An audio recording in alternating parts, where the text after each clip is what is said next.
This has been one hell of an experience.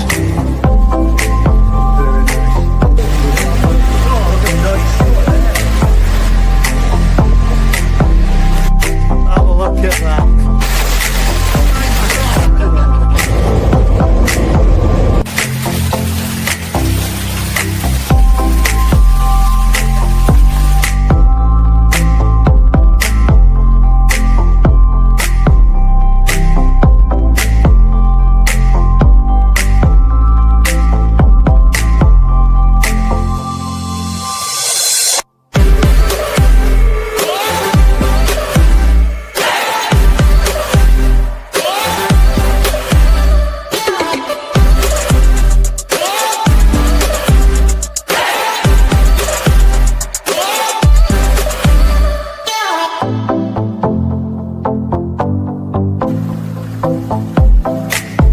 Chains in the garden. Made a little seat there.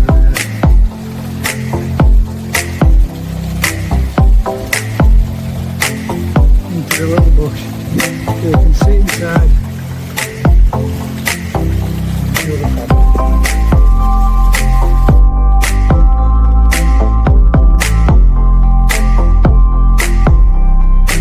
Yeah, guys, let's first visit.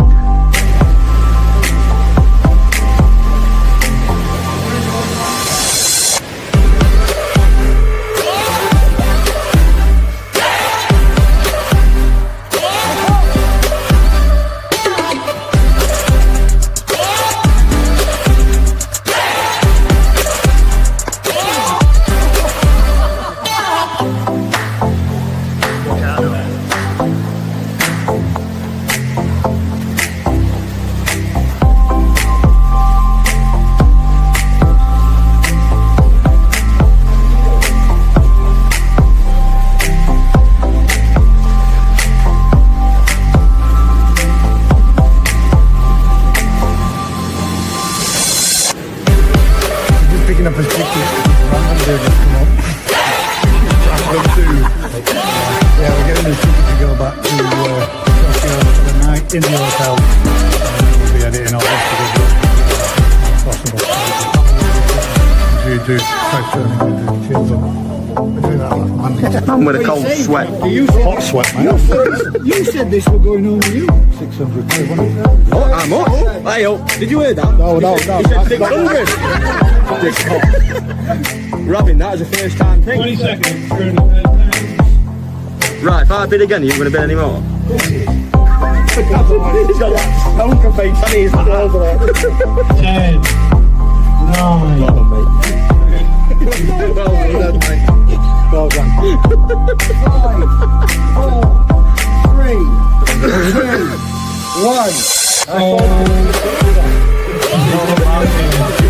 2, 1. But then, do you not get? If you get a swipe, do you not? Does it not start to build up down? Sorry, I had to do it. To be everything I've ever built on a slope, mate.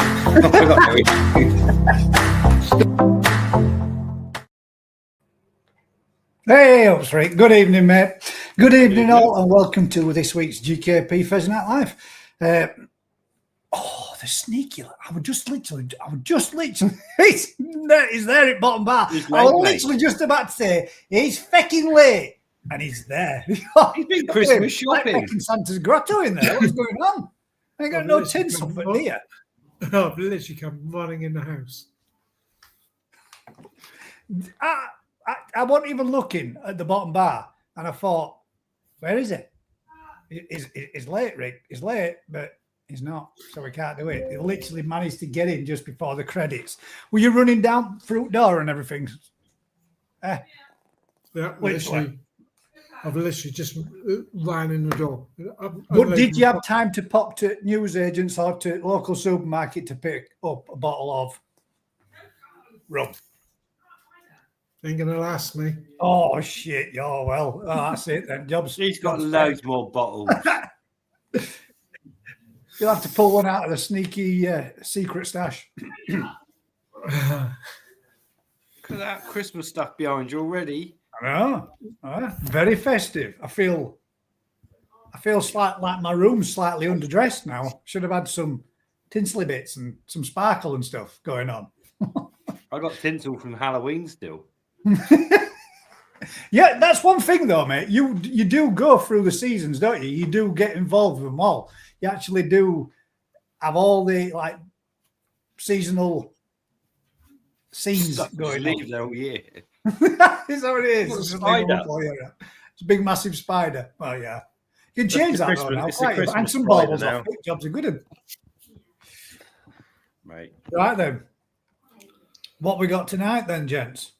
Crafty has just sent me loads of stuff. So we've got tons. I'm guessing it's either traveling or still at work. So when he joins us, we will go into some of those and we'll bring up some of them and go through a lot of them. There's quite a fair few little topics to be knocking on and talking about. So we've got quite a few things to go through. I'm expecting it not to be as busy this evening as it is. And if all those that don't know, season 3, Stranger Things, that we've all waited 3 years for, is officially out this evening. So don't all leave because you can watch it afterwards. But don't forget, season 3, Stranger Things. It's out. I thought you were going to say everybody's out celebrating Alan Tate's birthday. Is it Alan Tate's birthday? Is it really? Big one. 70th. Is it? Yeah. How much? 70th. 70th. I bet he's Many well happy somebody's returns, done Mr. that. Tate. Let's hope there is many more to come as well, mate. I thought it was his 80th. Happy birthday. I didn't say that. I was nice and I was polite. Shut up. He gave us some stick on the live the other day. Well, yeah. That's not new, though, is it? It's not new. No. You give it, you got to take it. Yeah, it's not his fault. He's old. Right, let's quick catch up with some of these. And if anybody has got any topics that they would like to have a natter and a chat about this evening, guys, type them in the comments as normal, but just start it off with a capital question or the words question or question mark. So it stands out a little bit different from all the rest of the conversations that go on in there. We will be hopefully having a little bit of audience participation as well with a couple of the topics that we've got going on. And hopefully we can get some of your opinions on what you think on some of the topics that we've got to talk about as well. Right, let's have a quick catch up and make sure that we haven't missed anything. Don't think I have, but I just want to make sure I touch on and say hello to everybody that's joined us. The doctor's in the house. Evening, Gaz, Ricardo, Matt, and the head and chat. The head being you, Matt. Fanfare Steve says evening all. Thanks for joining us, mate. Eric says evening all. Good evening, bud. Go by James. Ads Age UK. Andrew Jones says evening all. Are those St. Bernards? They are, aren't they? They're two big ass dogs, them. We've got a happy birthday, Alan Tate from Seska. And Sunskin Koi says evening. Thank you very much for joining us. Barbara says good evening, one and all. Well done, Matt. Timekeeping is improving. Only just by the skin of his teeth this week. Literally by the skin of his teeth. Royston Booth says evening all. And Susan says good morning. That always throws me out when I see that one. But good morning, Susan. I hope it's good out there for you. Hope you got some decent weather and not freezing cold like we're all starting to change and get over here. Oh, Craig Stubbs just says, thanks for reminding me about Stranger Things, Gaz. See you later. Son of a bitch. See you later, mate. I couldn't blame anybody, to be fair. 100%. It's brilliant. It's being a fan. If you haven't seen it, watch it, guys. Stranger Things, season 1, 2, 3. And I think this is season 4, Brandon? 5. 5. Season 5. Season 5. The last and final. They've all grown up. Yeah, they have. Yeah, and when you look at them now, they certainly have grown up, haven't they? They really have. There you go. Right then, let's get kicked off. What we got to chat about? First of all, gentlemen, how's your week been? I know for some of you it's been rather cold and chilly. Yeah. Yeah. Well, some of us have been wading around up to the chest in a freezing cold lake, like, so that's not going to be the most warmest of things. It was a lot easier than it's ever been, I think. I did. The lake was cleaned out and dried and whatever. It's just easier. I did like that little comment you said. I'm watching it and I'm thinking, there's like Vince were there doing what, and you said, right, guys, if 2 or 3 you just want to pop down there and go bring all those black nets up from right down there and get them all gathered up, it'll keep you nice and warm. How's it going to keep them nice and warm? Jump to the chest in water, freezing their ass off. And Vince says it wasn't that cold. It wasn't. No, I thought it would have been. I thought it would have been absolutely. The The night was. before was well cold, wasn't it? Dropped Yeah, off. well, we netted it the day before it was ice on it, so the water can't get any colder. Yeah. Vince Well, wasn't was really it- in the water, to be fair. Filming. What was the biggest one that came out, right? Fucking big. I don't know. It's not a. It's just putting the fish we want back and removing all the stock. So we took out 100 plus carp, so maybe 500 pound a carp, and then 1,500 pound a roach. So And when did you do it that's last? that's nearly a ton of fish out. So it's the same as what we do in the koi ponds, isn't it? 41-pound grass carp, and I think it was 100. Was it 103? Vince, 103 or 105 cm long or something like that. The biggest one. Yeah, there's just over the meter mark, but they look so. I mean, if you think koi of that size, it's just mental. Yeah. But it was. They were good chunky fish and all, though, weren't they? They weren't no slim. You know, I've seen grass carp like, but 103, I thought it was. Yeah. But they got some good body size to them, haven't they? They got some good mass to them as well. Some of the carp They're were quite wide, but they're not very deep. So I should think a koi, 100 centimeter koi, has got to be 50-pound fish, really. Yeah. But Body width was huge. Yeah, they look yeah, nice. it's just one. It's just exactly the same as we do with the koi. You just remove biomass to let the ones you want do better. It's a lot. It's a lot of water, though. A lot of head of water there in that lake, isn't there? And you took a lot of the smaller. What would they have been? Sort of like 5 to 8 pounders out. Yeah, so, 2 to 15. Anything under 15 pound was coming out. Well, what But do you do with them? the only if you reason don't they're mind there is 'cause asking? they Do sort of you move them self-spawn. on and sell them, or Yeah, they all go off to fishing clubs, so they've already got a home. But it's the big fish are suffering because of the numbers of other fish in there. So the big fish are losing weight, whereas the little fish are growing. And the only way you can keep the big fish growing is by reducing that stock density. So And out of- the 5 pounders, the 5 pounders you took out, when would they have been spawned? Was that last year's? No, they're all two. So when we cleaned the lake out and did all the work and put the fish back, we had a hot spring. So the carp spawned before the roach. And that's why we had survival of the carp fry. So they would have been mostly sort of 3-year-old fish. So, yeah, but mostly commons because they're self-spawned and that's what survived. Don't normally have the problem. The roach normally eat the carp fry. So of the 25 million carp fry in there every year or eggs, normally there's 0 survival. That's just that's most lakes. Carp don't survive when you've got silverfish in the lake because the silverfish spawn first and their fry eat the carp fry. yeah, so they'll We be. just had, it's just one of those double whammies. We cleaned the lake out, took all of the small stuff out, put the big ones back, and then had a hot spring and the carp spawned first because the carp are triggered by temperature, whereas the roach are triggered by day length. So you get naturally the roach would normally spawn first, and then the carp wouldn't spawn until say June. But it's just the way blame the Good evening, blame mate. the weather. Oh yeah, Oh, we got a man in the house. We are. Yeah. I've got headphones on as well. Look. I've got headphones on. Check that out. Professional. Where's the flight? Professional. I don't know if it's professional or unprofessional, but yeah, either way. Look like I'm in the call centre, don't I? Thank you very much for joining us, mate. Feel free to chip in wherever you want as well. I was making the numbers up. I was really interested, Rick. I was just going to ask you one question about what was that massive carp that you had? Was it a silver carp?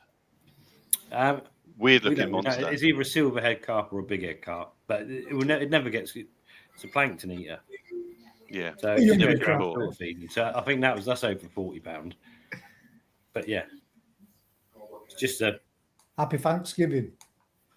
one of those carp that's in there that's just a complete waste of space, really. But yeah, what you do with it, I don't know. And you did also have a Crucian cross. Well, yeah, we got Crucians in there, but there was some of the commons were coming out incredibly. The little self-spawn ones, really tall, with next to no barbels, and so I think we've had a bit of a cross. I think it's something they do. Match fisheries do it and such, like for creating small carp that don't grow too big, but like an Asian carp, yeah, all carp are Asian. To be fair, that's just. But yeah, so big head carp, silver carp, grass carp, all the carp we love are all. So out of that lake's fed by the river in it, you top it up by the river. Yeah. Was there any species in there that you haven't put in that have got in there naturally through water feed? There was a trout in there. There was a trout. I know there was the one trout, but I was just wondering if there were anything else that were in there that other than what you'd stocked. No, the shows the river's like a spate river, so it's not. The sea trout run it, but doesn't really hold much in the way of life in terms of other fish. So there's like no minnows. There used to be stone loach and stuff in there when the water was better, but to be honest, it's pretty much barren. You get eels that come up. Obviously, the eels in the lake come from the river, which there wasn't many of. Yeah, only got a few, didn't you? But yeah, when we had it all cleaned out, there was a lot of big eels in there. Was it? But obviously the eels. But they're migratory though, eels, aren't they? So they can travel across land if they needed to get to another water source. Eels are crazy, aren't they? So they'll come up the river as elvers, migrate into landlocked. They come across, they climb out of rivers into lakes, stay there for 20, 30 years. And then migrate back again. Decide, when they get to a certain size, they change and then go back down the river, swim all the way to Mexico and do their thing. To Mexico. Is that where they go? Yeah, well, they all go to the Sargasso Sea. So all the eels go back. They do some traveling then, to for a small little. So they're probably the most interesting life cycle of any fish, but no one wants to see them or catch them. They're literally like a bar of soap, though, aren't they? I mean, tench are pretty slippy and slimy, aren't they, and pretty difficult to get hold of. But eels, man, you can squeeze them as hard as you can in your hand, and they still manage to wiggle out when you're trying to de-hook them. They're horrible fish to. They're a disappearing species, to be fair. Sorry, the comments in there. Some people are saying Crafty's hide himself again. This is called enemy wankers. I'm a crafty stand-in, I think. If you're really crafty, you have to plug Perfect Aquatics. Yeah. Well, I got a competition. I got a 4th tier. What do you want to know about?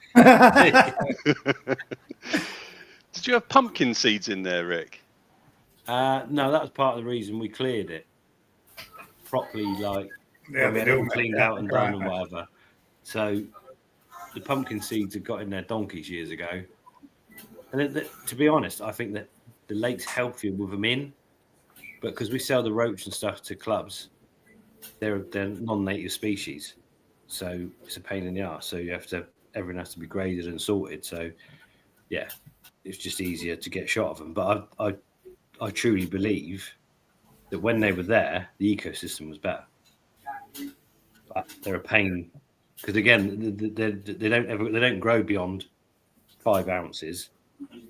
They've got no fishing purpose. They've got no value. They're just annoy your bait. Yeah, so they're good like wrasse or whatever. So they use them in fish farming for like eating parasites off fish, like arglis and stuff, because that's what they do naturally. But yeah. Crafty, we've had a shave.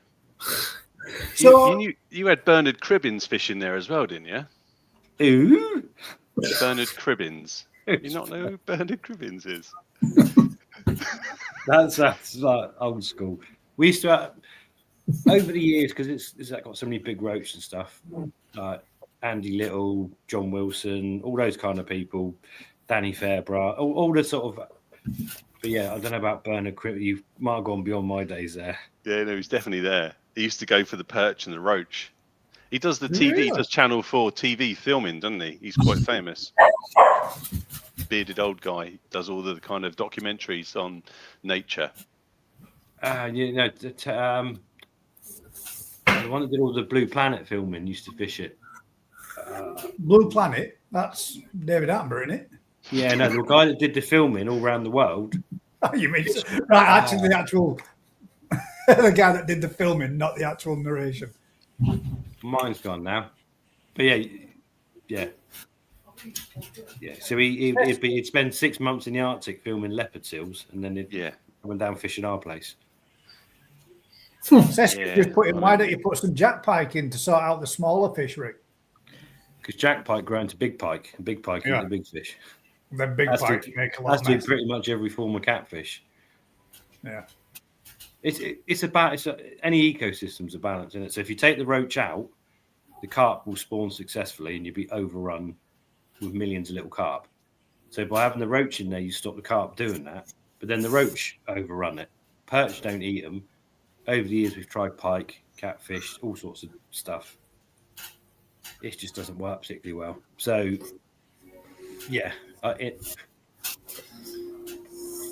don't know. I don't know what the proper answer is, but generally the lake's better with more variance in there.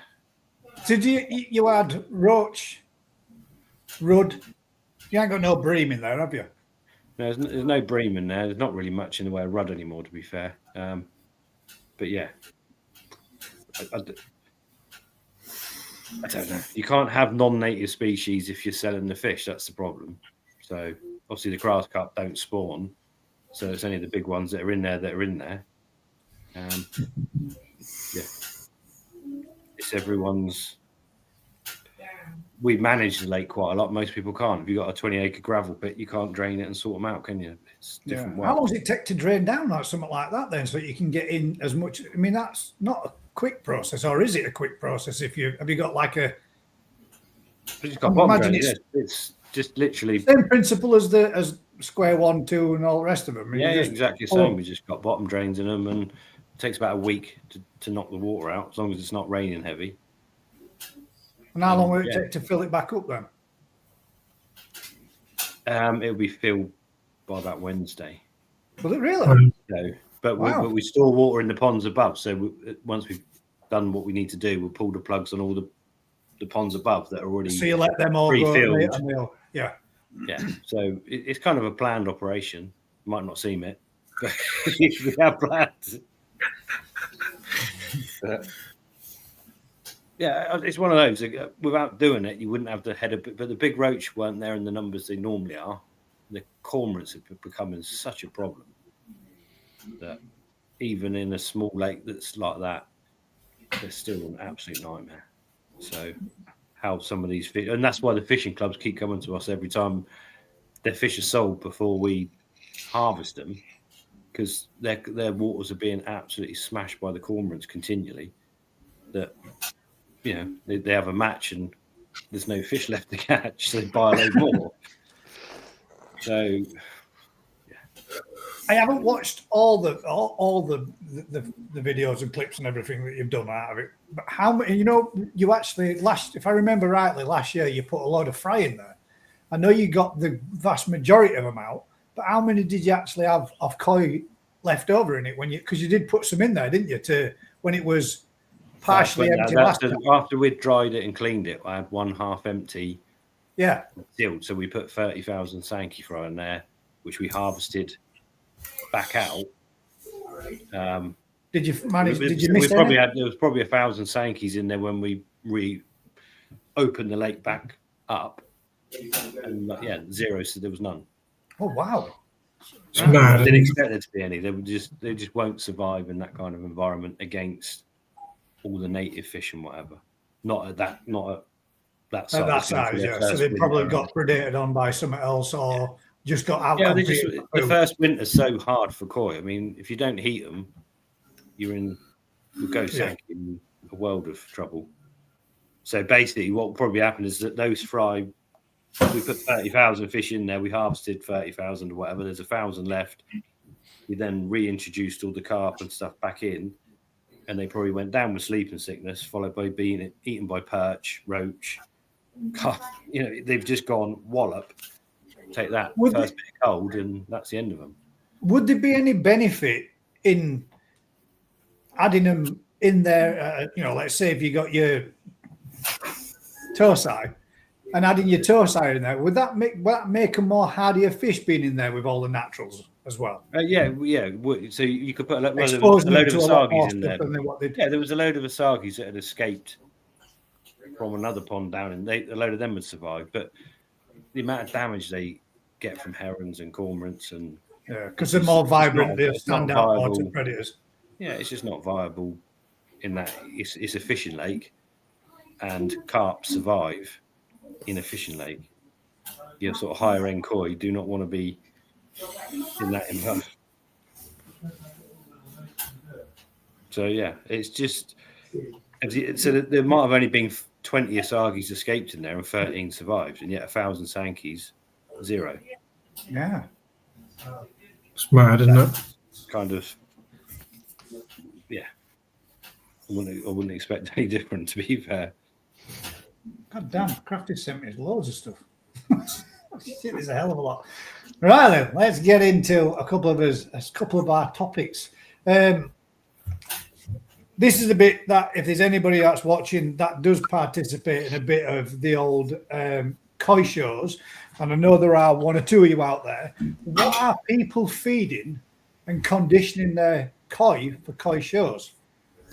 Because that's not something I could tell you anything about, because I've never ever done any of it. But I know there are a fair few YouTubers that have started doing it, and I know there are a couple of other people in here that watch week in, week out that have also been preparing their koi and getting them prepped up and conditioned, ready for the show scene that we've just had.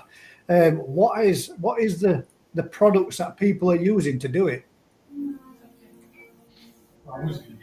What would you use? Have you guys any idea what would be the best way of bringing up Soroji on a fish? I know this is a super white from Sakai Akari, but that's quite an expensive product. You got to start with the basics, haven't you? So long in advance, you got to build the body up. So you're feeding something to get the body where you want it, and then towards the month before the show, when you need to make the white skin look good and the benny look good, you got your colour foods, which you'll be feeding with the growth for a period, but you push more on the benny before, and then the last week, 2 weeks, when you stop feeding, that's when you need the white skin to start to pop. But everyone will have their little what works for them. But there's some things you can do quite quickly, and some things it's going to take a lot of time. You're not going to change a skinny fish into a big, strong-bodied fish in a short window. That's months of work. Yeah. Whereas you can improve the sort of the shine and the skin quality in quite a short window by starvation or by high levels of vitamin C, whatever you want to do. The benny's something you've got to work again for a period of time. The sumi you can work with different schools of thought on that, but there's different things you can do to get. I guess this would be something you'd also do, Rick, at New Forest Koi when you're actually preparing your fish and getting them all up and ready for sales. You'd hope so, but generally no, because you that's the thing. You think of Japan, they're not harvesting their fish from mud ponds with the idea of having those fish ready to look their best. They're harvesting them, and then they're coming into the greenhouses to condition up. But people are trying to buy them before they're in the best state. They're coming out of the ponds, and people are trying to buy them, and that's so. We used to take them from the ponds and try and photograph them before we put them where they were going, and they looked horrible. So we tend to take them out and condition them before photographing. But you've got a window then when people are your main sales sort of window as well. So a lot of our fish sell before they ever make it to a website or whatever, because they're purchased. We're harvesting them as soon as they're going into ponds. People are trying to buy them. Yeah. But difficult to get what you want to do with the fish first to get them 100%. But I suppose, mate, you're still selling them, aren't you? So not that bad. But if you selling them's different to getting them ready for a show where you're trying to get that pinnacle of your fish. Yeah. At its best for a 1-2 day window of a year. That's kind of what you're trying to do for a show. But it's a lot of people that can use or may use those fish for a few shows.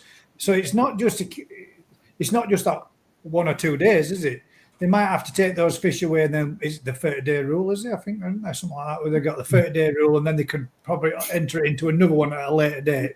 They've still got to maintain that, haven't they? And still got to keep that fish's body and all the qualities about it. But that's where it gets truly difficult. How do you maintain the body of a fish if you've gone through a process to build it and then starved it for 10 days before the show, and it's gone 4 days out of show?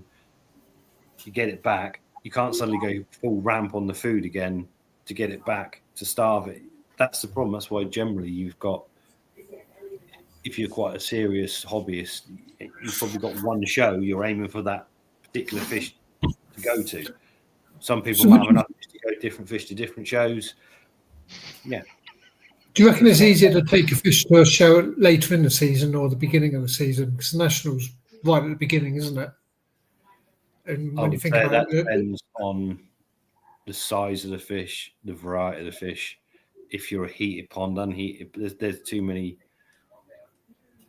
variants to that.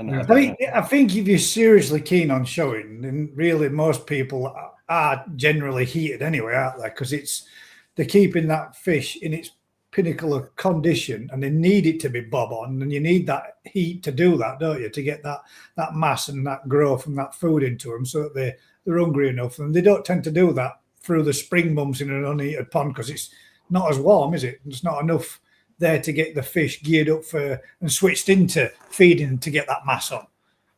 That's where you come into different varieties and sizes, isn't it? So different hobbies, isn't it? So in an ideal world, well, that would lead to more of our questions. In an ideal world, yes, you'd have a heated pond. You could drop the temperature ready for so you'll have hobbyists that have got their ponds running at 25 degrees and need to drop the temperature to condition them for a show, whereas all the other hobbyists that are unheated are struggling to get the fish anywhere near a temperature to feed them heavy enough to get them ready for the show. Do you ever fancy doing a showdown? No, I've been to a few, but no, I don't really like. I don't like the catching the fish and getting them out unless I really have to. You know. Why is that? Just don't like disturbing them. Quite happy looking at them through the window. You know.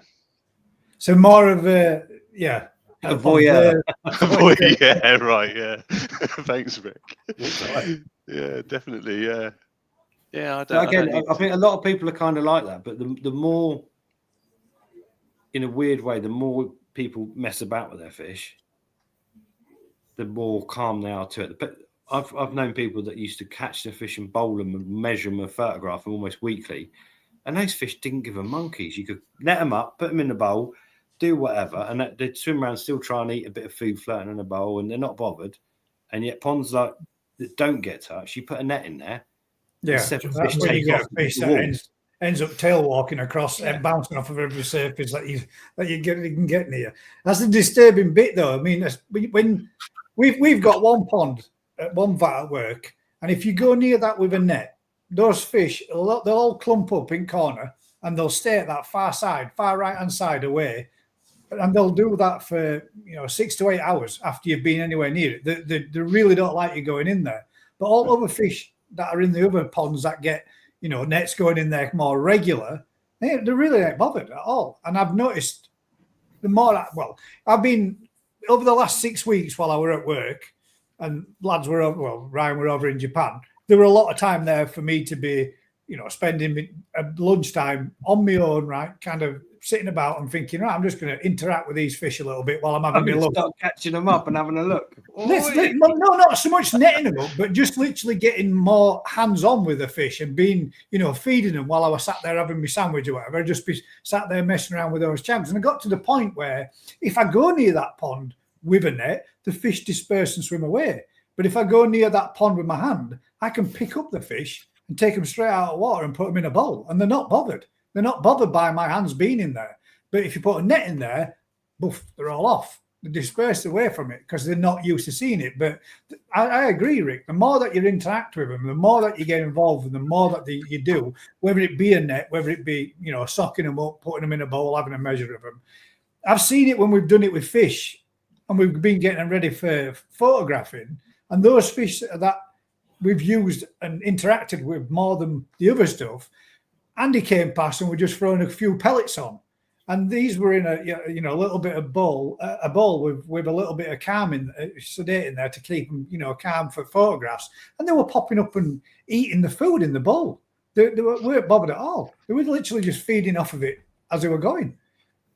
I think so. I do. You think that's a conditioning as well from the younger you do it with the fish, and it's the same if you go to puppies. So when I was a kid, someone would have a litter of puppies and used to say, "Do not go near the puppies. The mum looks after them. You don't go near them for 6 weeks or whatever." And then these dogs are sent off to people's houses and they're scared of everything and everybody. Now it's literally you got puppies. You've got to introduce 62 different adults, 52 different children, every noise under the sun, every smell under the sun. Just absolutely upset them as much as you can when they're tiny. And suddenly there's no stress response to that. And they have no reaction to it. And you think, well, obviously the fish that come from Japan, certain breeders raise their fish in some ways. And those fish are super tame, super, like you say, they're just not bothered. And other breeders, and we used to put the fry in a mud pond. They stay there for 6 months. You harvest them. You put them in a tank. And those fish absolutely mental. And it's like they're so stressed that you have so many knock-on problems, and it used to take months to get them to come up and hand feed and come and see you. Whereas if you do it from the fry that stay in the hatchery that we interact with, we catch, we sort, we grade, they just literally are hand tame from an inch long, and they know no different. But if you put them in a pond with a heron that comes near, then they're dead. That's the other flip side to it, isn't it? The more tamey you get your fish, the less they are reacting or react to predators. And then when something does come along, they come up to it and they get nailed. So there's a bit of catch-22 to it in there. Yeah, but most koi ponds are not predated on, are they? They shouldn't generally. Really? No. Shouldn't be, but sometimes they are. Shouldn't be. Crafty's banged in this one. Will water quality aid Saroji? Yeah. I'm just saying, you can answer how you like. Yeah.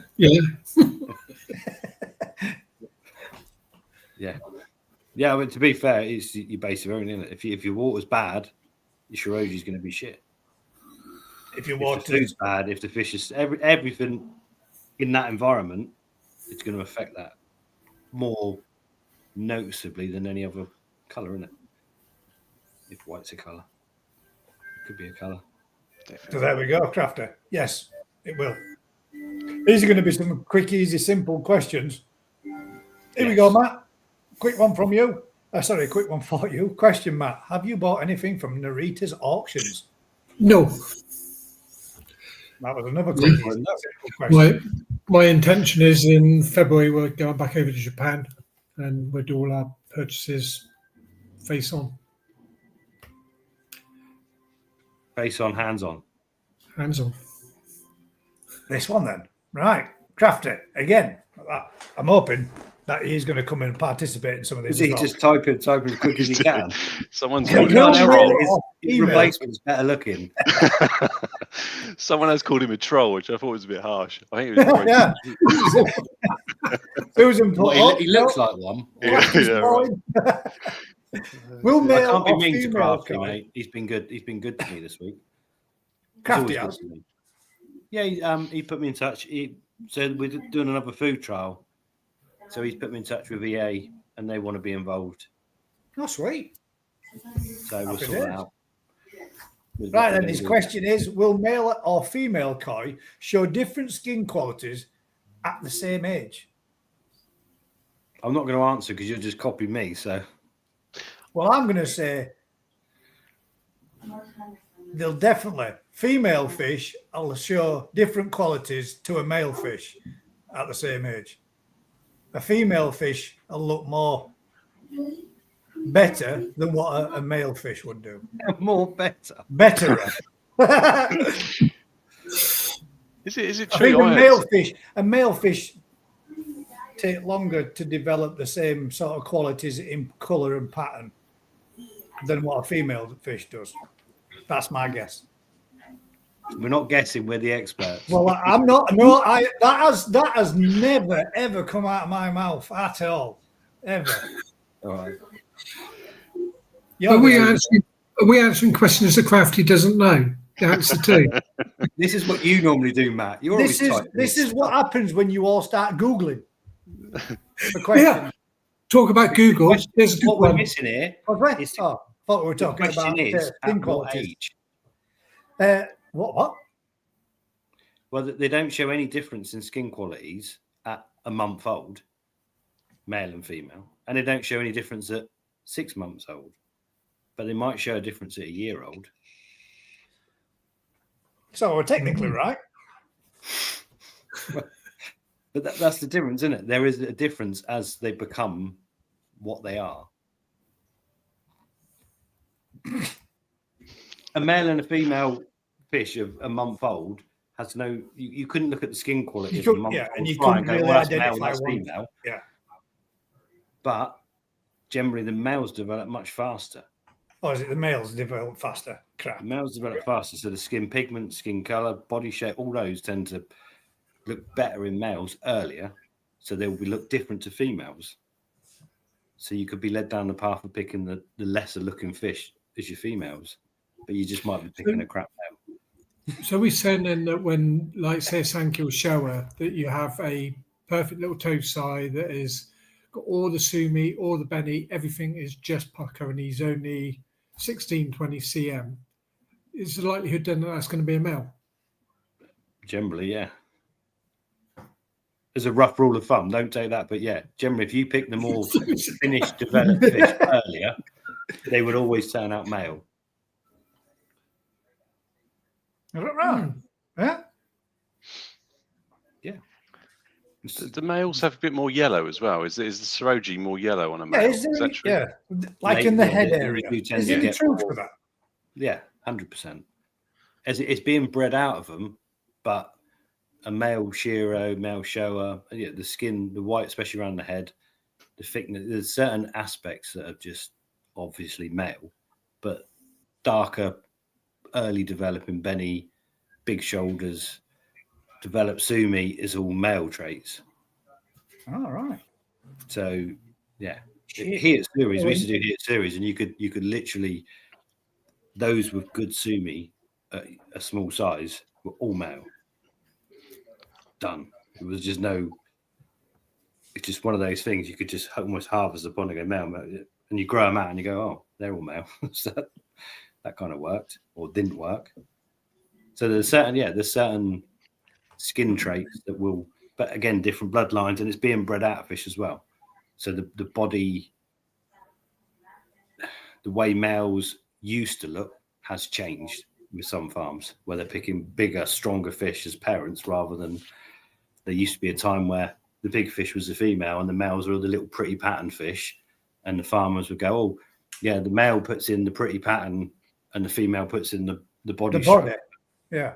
Well, that was kind of a That was a trait, though, not wasn't it? I more mean, on the that- wrong thing of saying it. That's kind of what they're doing to create that to be a thing. So suddenly when a breeder goes, well, actually, I've got a male here that's built like a massive female. Let's use that. And suddenly you get big body males. And it's like, well, that's the genetics Which come from obviously both It's getting harder to tell. because of the way they're choosing the parent stock. Yeah. So they're breeding those traditional traits out where, like they used to say, didn't they? The female gives the body, the male does the pattern and all that kind of thing. They're breeding those traits out now, bringing in bigger bodied males, and putting those with the bigger body females. So now they're producing offspring that are just genetically looking bigger and better than what they used to do. Yeah. But it's like anything, isn't it? If you go back 20 years and you've got one female that's 70 centimeters is your big female, that's your big female fish, and you've got 5 little pretty males that you want to put with it, and you let them all self-spawn, you're immediately, those characteristics are being put into the offspring, aren't they? But suddenly now you've got Sakai and Momotaro using monsters on both sides. You're going to have monsters on both sides regardless, aren't you? Darren, did you just see that one underneath? I'd avoid that one, mate, if I was you. Rick, He's just comment reading, isn't he? He's like, yeah. look at the comments. That was I a have to fun turn one. them off, mate. Otherwise, It's bad though, because when you read them, I can't help but giggle. I can't help but have a snigger. Rick, talk us through if you're spotting or looking for when you're looking for a male, female, obviously like bigger pecs, or you might feel for rough pecs or rough gill plates or whatever.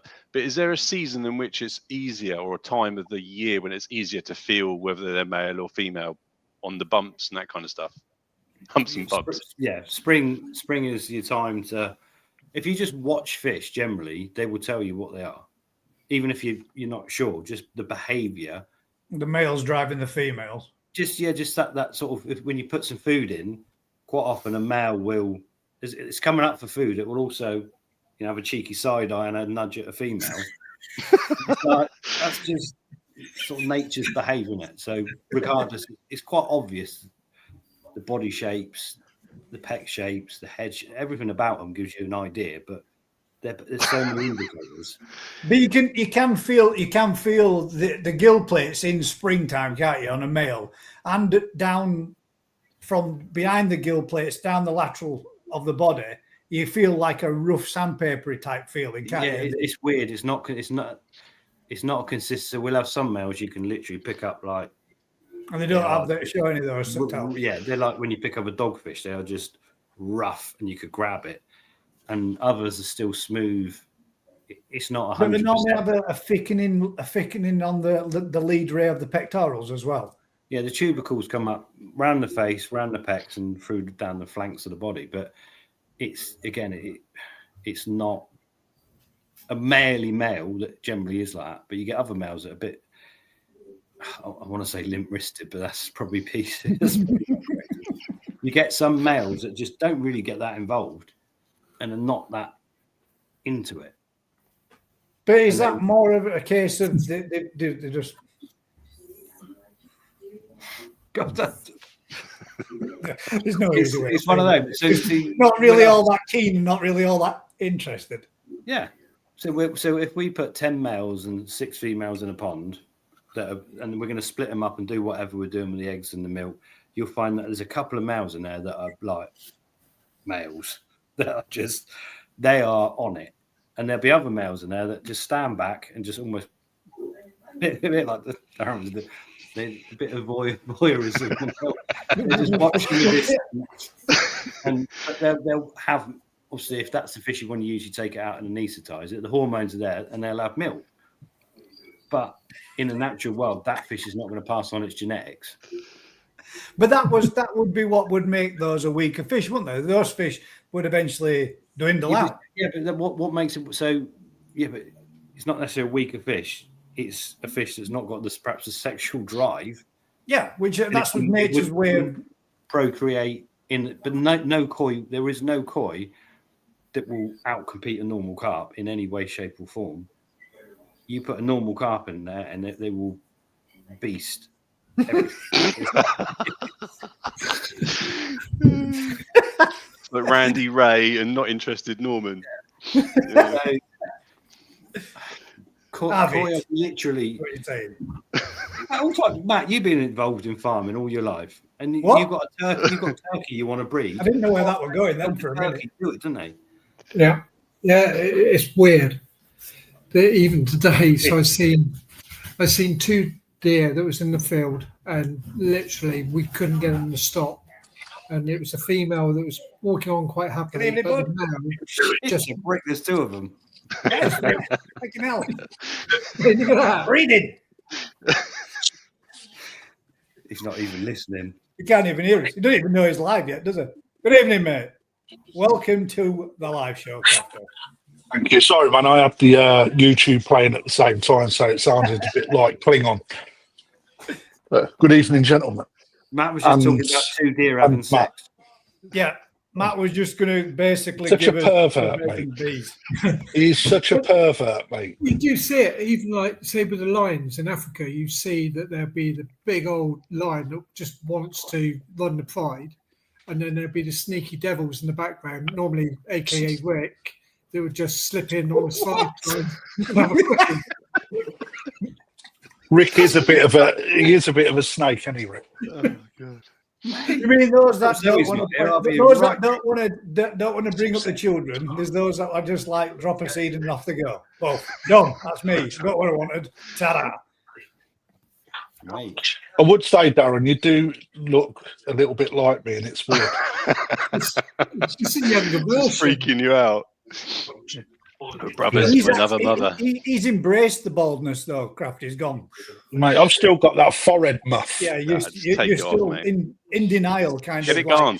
I ain't in denial, mate. I'll do a plain Like, one. partial desert. I ain't going full on Duncan Griffiths, mate.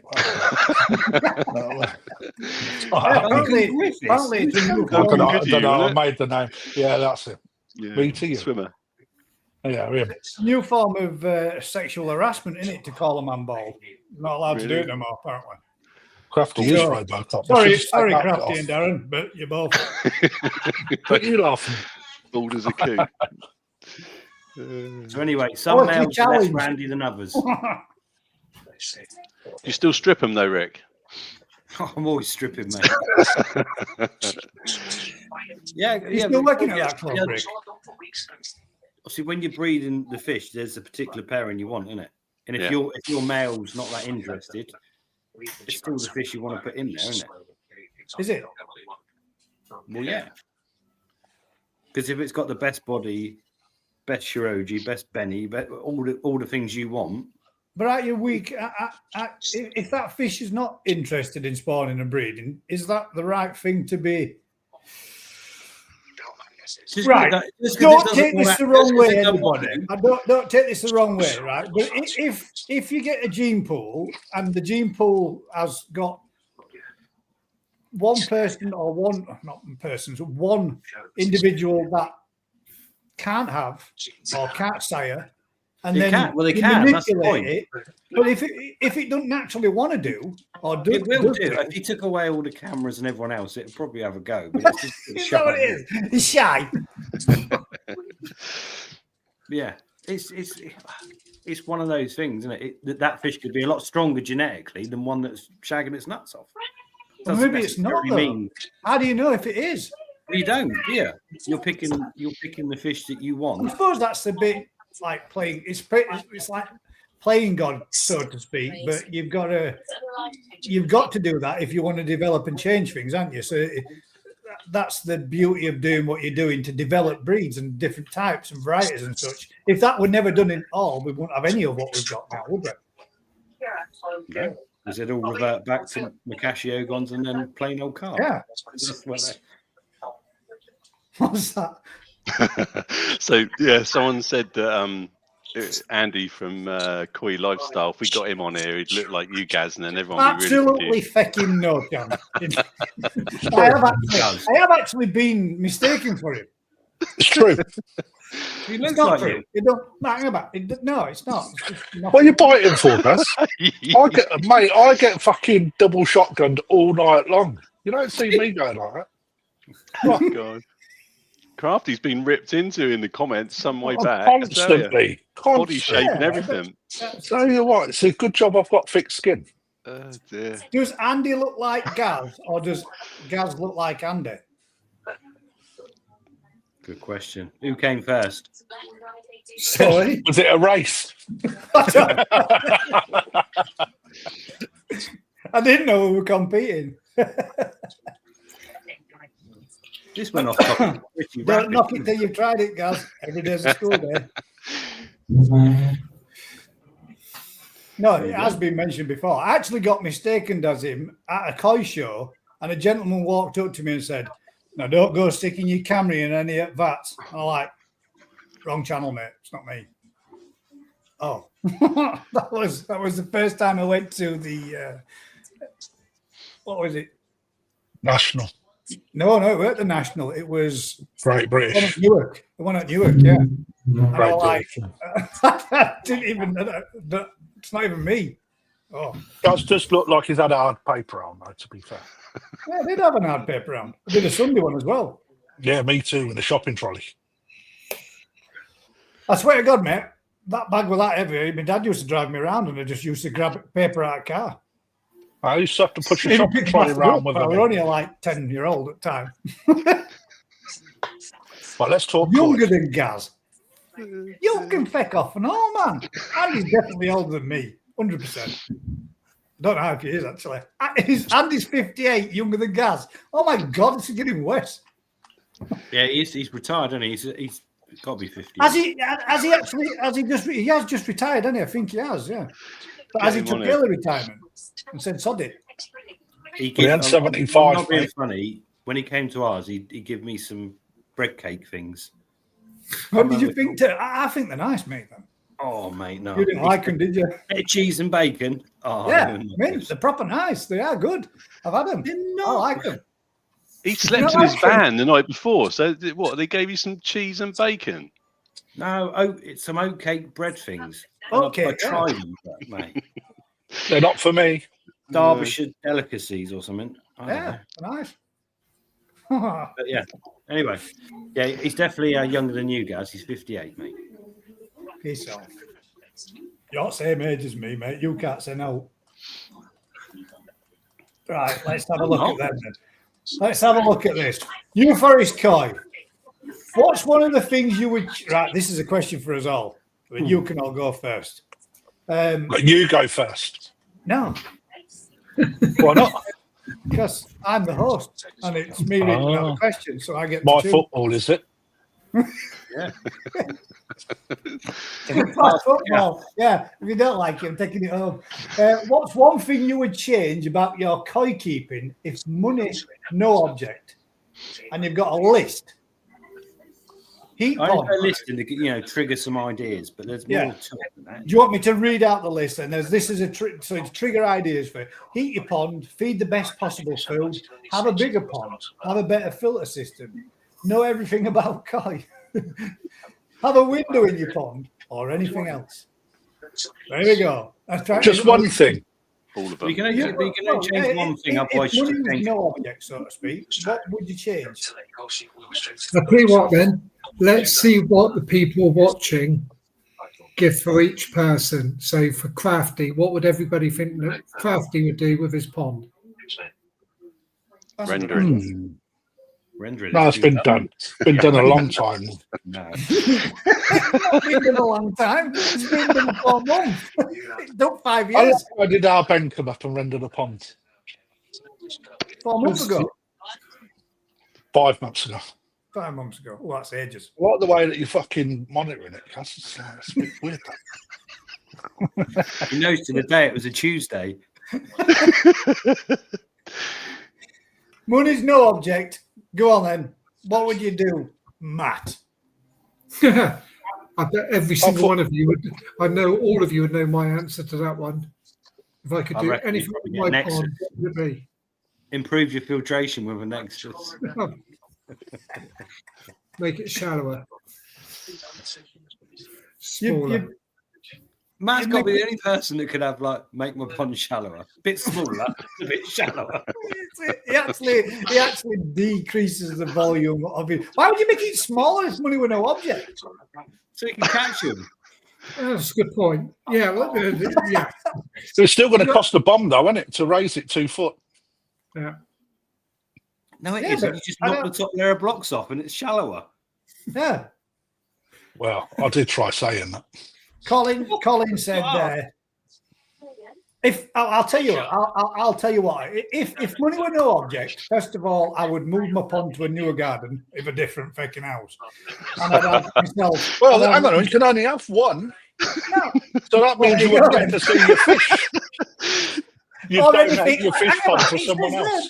Number 7, anything else. So I'm adding stuff to it. No, but what I'm saying is, you only said you could have one. Yours was to Right. move your pond to someone else's garden, I love Andy Moore's one. So you can have so you don't have to worry about it. Yeah, there you go.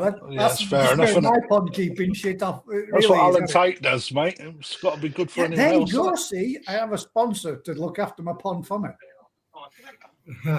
Andy's answer, you'd move it outside McDonald's craft eat. Kill 2 birds with 1 it? stone. I'm the laugh, mate. McDonald's is at the bottom of my garden anyway. I've already achieved that.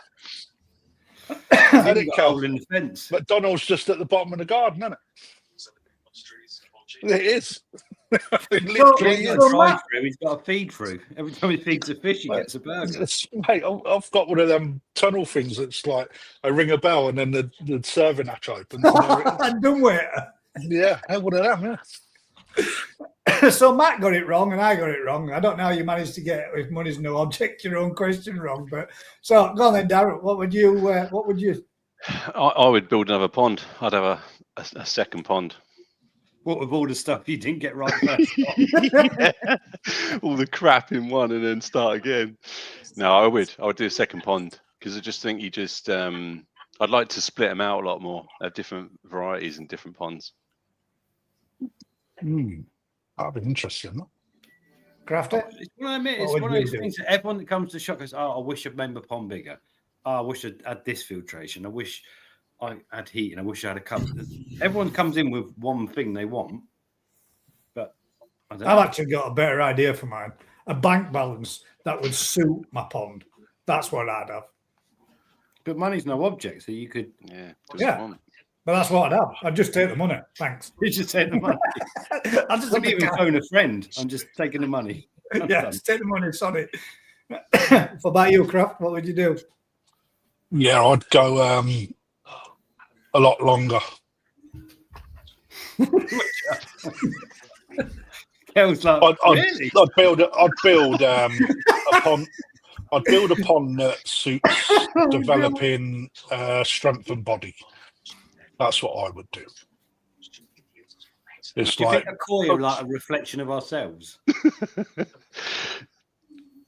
no, I think I'm just I checking. think the longer you go into the hobby, and the reason why people build pond after pond after pond is because their knowledge improves, and those people that keep getting better and better with their knowledge, and they've got the ability to fund going the next tier up. That's exactly what you do. You know, That's a good it's, point Colin's made there. Don't matter what pond or size, heating will give stability. And that's a big major thing, isn't it? Stability. It That's is until you the- take your fish to a koi show. Yeah. And then they're left to the shit. aren't they? Do you not think though on the pond building that it's almost like an addiction? Yeah. You know, No. part of our hobby is I'm bad with that game, mate. You don't want to play that with me? Slide notes and everything. I'm real bad at that game. that the actual hobby isn't just keeping the fish; it's the whole aspect of the whole building a pond, getting it ready, getting the fish in there. you know something, mate. I in my life, I hope that I never have to build another pond ever. That's how much I enjoyed building a pond. It's because it took so long to get it rendered. No, it's just not me, which is dead weird because builders are in my family through and through. You know, But it's like, I just, it can be a bind though, Kraft, can it? It can be a ball ache. I think it all depends at what time in the season that you actually do a build and all. Because if you do it at the wrong time, it can make a job way more difficult, can't it? Yeah. I built mine in winter yeah. and it was horrible. I did mine through winter, through spring, and then I had to wait for other people to deliver their bits and the fucking the twat that done the what's it called, stuff inside fiberglass in. Yeah, mate, to be fair, you did have a bad experience, didn't you? That fucking bellend, mate, I'd snap him in half if I saw him. I can't imagine seeing you laying a block, Crafty. Shut up, mate. My fucking block laying was mint, mate. Oh, sorry. I thought you said laying a what? Block. I can't imagine Crafty laying a block. Oh, I laid some block. I had to do it. I'm not. If I had other people working with me, I work a lot better at that sort of thing. Doing it on your own is boring as fuck. Boring. Like when my brother come, we had a good laugh, constant raft. When you're on your own, it's like, all right, got to do that now. I've got to clean that, and it's like you can't split all the tasks off, can you, to get things done nice and efficient. You're a man manager. I am a manager. I am a manager, mate, through and through. Yeah, technical, so. Mark. Yes, that's exactly how I'd be. Technical, so. Yeah, I'd sit and work shit out all day long. That sort of thing I really enjoy. Nothing's as fun on your own, is it, Crafty, mate? No, not even rubbing. I feel I don't know. I'm quite good at that. That's a good answer. If it was me, I would go for knowledge, as I'm quite happy with my pond the way it is. But I would definitely like to learn more, as I don't think you could ever stop learning. You teach yourself as you do it. That was an option, wasn't it? You could just know. It was, yeah, it was. Know everything about koi. But then, if you knew everything about koi, would you not have really succeeded in the hobby and finished? Would you not have come to the end of its journey? It depends, doesn't it? If you put that knowledge into practice. Yeah, if you shared it or whether you kept it to yourself, then you'd be a twat. But if we all learn how to make babies at school, but we all keep trying. I'm failing. Oh, yeah. Well, I've only filled a pram 4 times, mate. Once I smashed that one up, mate. I produced 3 bangers. I'm well happy with mine. 3 bangers. Don't choke up. Adam switched off then, so I didn't get no more either. So, thanks. No thanks. What's this? I think the way Gaz did his pond was great. It looked like a good laugh. They all had. Yeah, it was, mate. I think when you're building and you're doing something like that and a project like that, when you're doing it and you're doing it amongst friends, it does make even the hardest of graft enjoyable and a good laugh. And I won't deny that. It was fantastic. We did have a good crack. Saying that though, I look back on what I have a look back on what I achieved. And my brother was one that made me crack on because I've never put 2 bricks together in my life. It's never interested me building ever. And I was sort of like on at him, coming down, give us sand. He was going, "No, you do it." And then after I put it together, he said to me, "You built that." I stood there. I was like, "Yeah, it's first and last thing I'll ever fucking build." To be perfectly honest. Well, you do get a sense of achievement, mate, from doing something like that if it's not something you've ever done before. You do. I mean, I don't want to put anyone off doing it. If you're like, you've got to try it. You don't know until you try. But, I'm going to have to do it again at some point. It's like I just wish I didn't have to. The thing is, I can't afford for someone like the amount of money it costs to get a pond builder in. And I know because there's a few of them that come into the store. Just looking at how much gets charged is ridiculous. I wouldn't have been able to afford it. Thing is, though, Crafty, it amazes me just when you see a builder that comes along and they'll give you a price and they'll say, well, that block needs to be laid on this and it needs to have rebar in it, it needs to be hollow blocks and filled and everything else to retain all that. They go fucking overboard with it all, man. And it doesn't need to be like bomb-proof, like somebody's going to come over and drop nuclear warhead on top of it. So it'll literally survive through anything. They don't need to be that strong. You see, there's a lot. My brother rebar in bottom of like the concrete, 6 inch of concrete, and they're putting reinforced meshing in it. You don't need reinforced meshing underneath all that concrete. Even if it did get the slightest little crack in it, what difference is it going to do when it's fiberglassed over top? and you've It's got that's where pond builders make their money, isn't it? You know, it's you know, my brother said to me when I started to show him the sort of thing that I wanted to achieve. Don't get me wrong, I've done all the drawings and researched all the materials and worked all that. Like I said, particulars, I get involved balls deep to that. And he said to me, "You can fucking throw half of that away." What? He said, "You don't need all that." He said, "Them blocks on their side, flat laid flat than rather upright, will hold that amount of water all day long." He said, "You know, and the way that you've put your blocks together," he said, "is better than most builders that I've seen on a site that just throw them up and cover them over." He said, "You know, and it stick together like fuck." And you know something, it's quite right. Tons of water in it, is it? It hasn't, mate. But when you put it onto the side, the difference in what it can achieve versus that way is huge. The strength that it bears, about 4 times stronger. Yeah, you know. So you know, do you need rebar? Depends how big you go, doesn't it, and how long you go. Yeah, look at all depends of how much you span it over, doesn't it?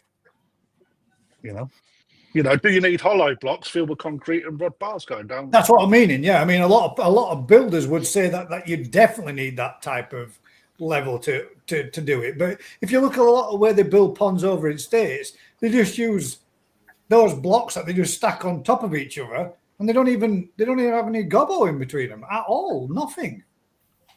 But you know, you go with what you go with, don't you? You go with who you trust, and the problem is, if you imagine if you get a builder in and it goes pear shaped, he's covering his ass. He wants to build it as strong as he possibly can because he doesn't want any come back on it. And don't blame them. Well, I don't either. To be fair, I can understand a builder saying that they need to do this, that, and other because. At the end of the day, if it fails, it's on them. So they want to make it so it's to regs, whatever, blah, blah, blah, blah. And I get that. But it's more than what's really needed in it, I think, a lot of the time. But there are some absolute disasters out there as well, isn't there? Yeah, there you go. Look, with the F-claim culture this day and age, if I had to build one, it would be at least 3 foot deep. Nothing better than an in-ground pond. Don't have to worry about all that shit. Well, yeah, I mean that's the thing. That's what if I was going to do anything more with mine, that's what I'd do. I'd make a nice bib all the way around it now, and then bring it up and out. Yeah. We had one. I think it was last year or the year before that the owners of the property had to sign a disclaimer because they wanted the pond put up against the garden fence. And by law, you're not allowed to build a pond 1.5 meters to the fence line. I mean, yeah, but if you're actually going to think about it, you actually legally, I think you're supposed to request planning permission to build a pond full stop. No, you can do it under permitted development, but it all depends on the size of the pond. Yeah, there's a certain size, isn't there, where it becomes different though. I couldn't give a fuck, mate. If I could build a lake in my garden, I would, and I wouldn't ask any authority. Fuck them. Someone's mentioned in the comments about some of the ponds at New Forest Coy and the way the blocks are just stacked on top and they're not cemented or whatever, but they're really shallow, aren't they? And they're not deep. Yeah, they've not got that ponds. They've not got much pressure on them, have they? So I think you can get away with it there. As long as a certain amount of the water is actually in ground, that's where all the pressure lies, in the base and into the corners, because gravity pushes that water down. You know, I've had a pond come down on me. I built initially. I built a pond. I put the bricks on the edge, so completely wrong. It was about 25 foot long, and I filled it up. It was about 4 foot deep. it started bowing, so I was holding it, trying to stop the water from pushing the walls. And I just remember my dad and my brother turning up, and they just said, "Just let it go, man." So I just let the thing go, and it just flooded my entire garden. It's amazing how much. It's amazing how much water's in your pond when you let it go. It's ridiculous, absolutely huge amount. I had to chip it all off, start all over again, and yeah, absolutely. I learned my lesson there. Blocks laid flat is the only way to go. Nice. Depends though, doesn't it? I mean, with 25 meters of wall. All of them are, but they're It's a not. long wall. They're not. Yeah, you did a lot. That's a decent size, isn't it? So depending how big you go, Yeah, you it's can ridiculous. do it, but you've not got to go beyond what it's capable of doing, have you? Why would you want a pond pear shaped? LOL. Maybe that's what you like. Maybe you love pears.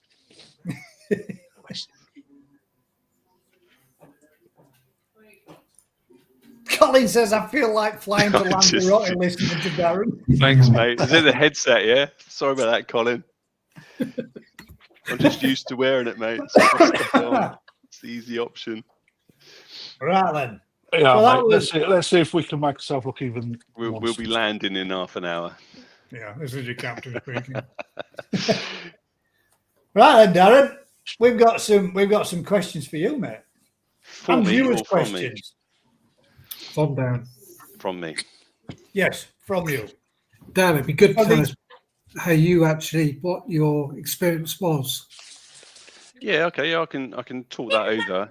I think as well as this might be something we need to think about as well. Is what kind of koi keeper you are as well. So I Do you might want to not go? necessarily. Do you want to go solo screen for sections of this? Nah, don't do that. Don't do that, mate. No, They no, will feel like they're on a plane then, won't they?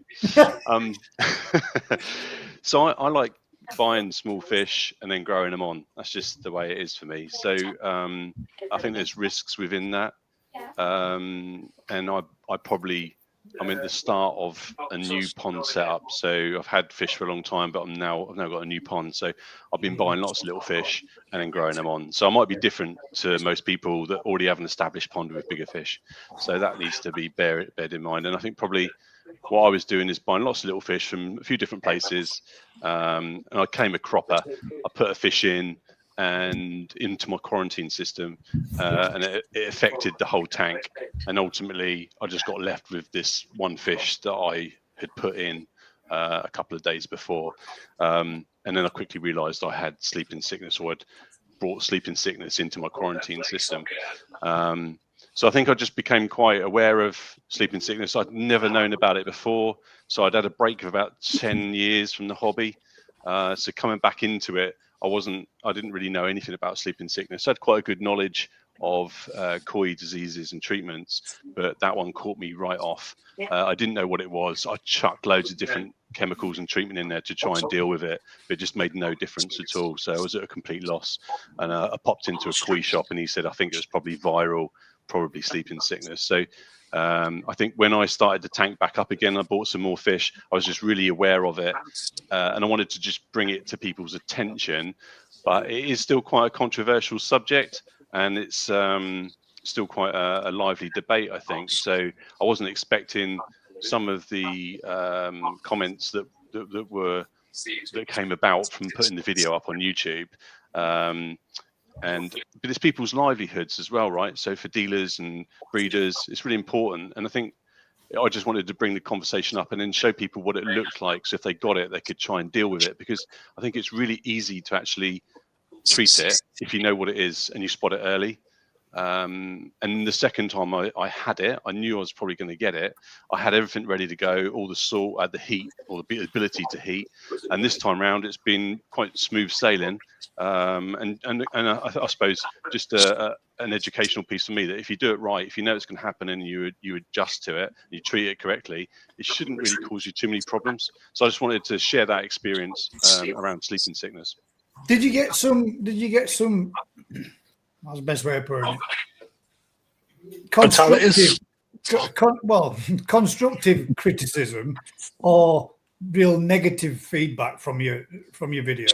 Oh no, I think I got a lot of constructive feedback. So it's really helpful, to be honest with you, Gaz. I think yeah, and it's still a learning curve, right? I think the first time you see something as a hobbyist, you don't really know what it is, so you're guessing quite a lot of the time, and you make mistakes, don't you? So Rick was straight on the phone to me, which was really helpful actually, and Matt as well. They both gave me advice I learned a lot really quite quickly, and I've done loads of research since as well. So I've been able to re-edit the video, put it back up, make sure that my knowledge was fact-checked, which I think is really important, and then try to improve on my knowledge as well, and then communicate that as well. But I still think there might be a little bit of lack of understanding around it from a hobbyist point of view. I think the dealers and breeders, they kind of know all about it. It's like it's no big deal to some of you guys, right? You know the full ins and outs of it and probably deal with it week in, week out. Whereas I think from a hobbyist point of view, a load of people just don't know what's potentially I killed reckon their there'll fish. probably be a lot of people out there that are lost fish to sleeping cows and not even known why or what or when. Yeah, and I think when you look at the treatment of it, you just chuck some salt in. I know it's not that simple, but ultimately that's what you're doing. It's not an expensive treatment, and it can resolve itself with heat. So it's quite a quick fix. So it's just something I wanted to get out there, really. But I don't want to bore people with it if it's not something that maybe affects them. If you've got an established pond, you're not even going to be dealing with this kind of stuff. But Rick, how You often? could though, couldn't you?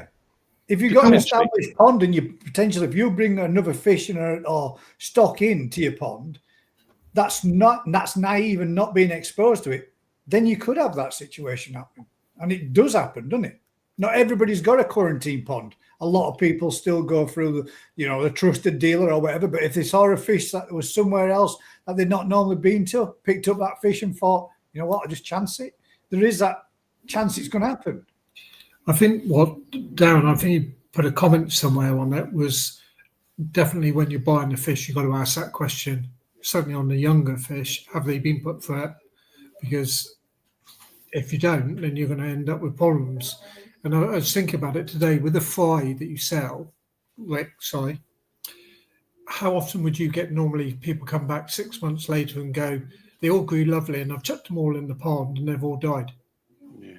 Does that happen? It's quite, yeah. So we're there to nurse people through. At the end of the day, you can't produce something unexposed to a problem. At some point, it's got to be exposed to stuff, and it's not just sleeping sickness. It's a whole hardening up. So if you rewind the clock 20 years, the Japanese wouldn't sell tosai. It wouldn't ever happen because they weren't strong enough to go off people's ponds. So they used to call it toughening up, whatever. They put them in the concrete ponds in their greenhouses and introduce other fish and deal with sleeping sickness. The first time, so a fish has got no immunity, then it's got to build an immunity to a problem. You can't do that of every disease because some diseases are notifiable because they are such serious issues that they're a problem. But something like sleeping sickness is just because the Japanese, and it affects Gosanki a lot more than other varieties. So you've got weird windows where you could have a farm in Japan that doesn't have an issue with it because they breed Asagi and Chagoi and Yamabuki Ogons. So it doesn't even affect those varieties to any great extent. So you've got to have a point where if you're the end seller of a fish to a pond, it's got to have a certain immunity to a certain amount of things. You can't just sell. I could produce a fish that's never seen nothing at 2 years old, but the minute it goes to a pond full of Jap fishes, whatever, it doesn't matter, does it? Wherever it goes, it's going to then meet new issues. The sleeping sickness is what comes up a lot because it's a viral thing. It happens so fast, but it's actually one of the least deadly diseases out there in the right environment. In the wrong environment, it is a nightmare, but in the right environment, it's not such a problem. So that environment means temperature, salinity, numbers of fish that are affected at a time. So it's not just as simple as if you've got 1,000 fish in a vat that have never seen it, and you chuck one fish in there that's got sleeping sickness, you've suddenly got 1,000 fish suffering with a viral problem simultaneously. So it's magnified, and if you can't deal with that, it's a massive problem. But if you just put one fish into a pond where all the fish haven't got an issue, that one fish will have it. The chances are it'll actually sort itself out on its own without anything else going on. We used to see it It is one of those things. At what point? So we can't expose our fry to it. We can't expose our young toe side to it. The only time we can do it is as we come into the autumn when we're getting the fish ready, prepared for going into the shop for the following year. So we basically sell everything below a year old as fragile, nave, do not mix with other fish. The reason for it is they haven't got an immunity just to go boffing with other fish. Some people do get away with it, some people don't. But it's kind of like a warning that comes with them. The minute you come to our shop and buy a fish, we've already toughened them up. You've got to go into a standard pond to be able to deal with it. There should never be a problem. But it's a tricky thing, isn't it? So some of the farms in Japan do it, some don't. Importers then should do it, but some don't. Also, it is one of those tricky things that as a retailer, so our shop, we need to make sure whatever leaves that shop can go into a normal pond environment and not have a problem. So we've got to have exposed those fish to enough packaging. Is it something that is a legal requirement for a dealer to provide or to make sure that those fish have been exposed to sleeping coins? Or is that just something dealers choose to do because they want it? It's not a legal requirement. It's not a legal requirement. And to be fair, you could argue the point where actually we could quite happily produce fish without ever seeing sleeping sickness. So we could turn around and say, actually, it's not our problem, it's their problem. Yeah. But the reality of that is It wouldn't come back. it's not there as soon as any mixed or whatever. I think as well, you don't want to put too much pressure on the subject either, because the fact that we can now buy tosai and the fact that we can now buy fry, I think is incredible and great for the hobby.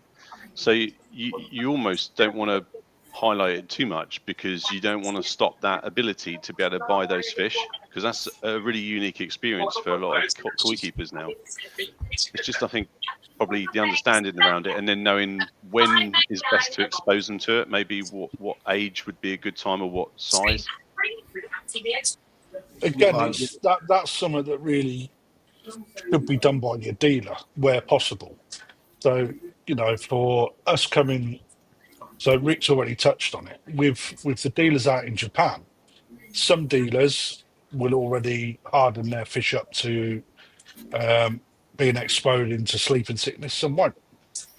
Right, but the thing is, it's like, for me, before them fish go out, they should be exposed to sleeping sickness. So you haven't got that element of after sales care to be dealing with.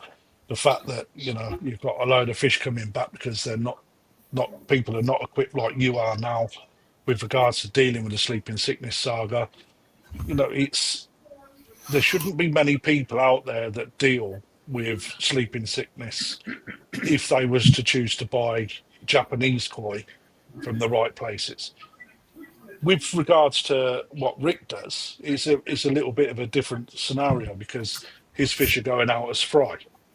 So you've got no way of putting. Yeah, and correct me if I'm wrong, Rick, you've got no way of exposing them at that age, because they would just all perish, or they wouldn't even pick it up. I don't know whether or not would it affect them, Rick? Well, I think the problem is if you let them self spawn, you basically pick up anything the parents have got. Pretty much. Okay. So yes, you will produce a stronger offspring, but you also lose the majority of your offspring of the weekend. When you let the fertility rate, the hatch rate, the issues you have just compound each other. So if you can try strip a parent set and take them to a sterile environment, you can pretty much hatch, say you hatch 90%, but you won't lose a fry, period, until you get to a point where you give them poor water, lack of food, health issues. So we start with a much better point, but then you've also, at some point, those fish aren't suitable just to go into a standard mixed pond. Yeah, run of the mill pond, yeah. So the fryer always sold, keep them separate. If you don't, deal with that yourselves, whatever.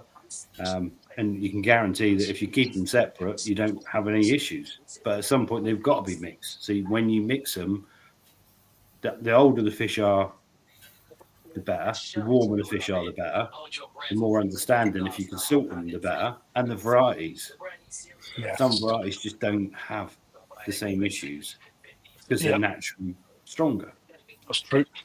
Did you notice that on yours, Darren? Because obviously you got a big mix in yours. Yeah, Was it a Kahaku Go-Sanki? Go Sankey. The Kahaku went straight off the bat. They were just gone straight away. They It's were not small. sod law. That is a real genetic thing. Go-Sanki are a lot weaker than most other varieties. The Atsoris have always been a harder one for us. The Atsori range have always been quite difficult. But So again, your Asagi would be hard as nails in that sense and more closer to the traditional. The more wild in the bloodline. So they'd be a stronger, less likely to come down with it as quick. Or as easy. It's not a surprise if you go to most people's ponds that have been running for donkey's years and had losses, and you go there and there's a dirty great ghost carp and a couple of chagoy and ogon swimming about, but all their pretty fish have died off over the years. Well, that's just genetics playing its part, isn't it? Absolutely. They are not as strong to create the quality.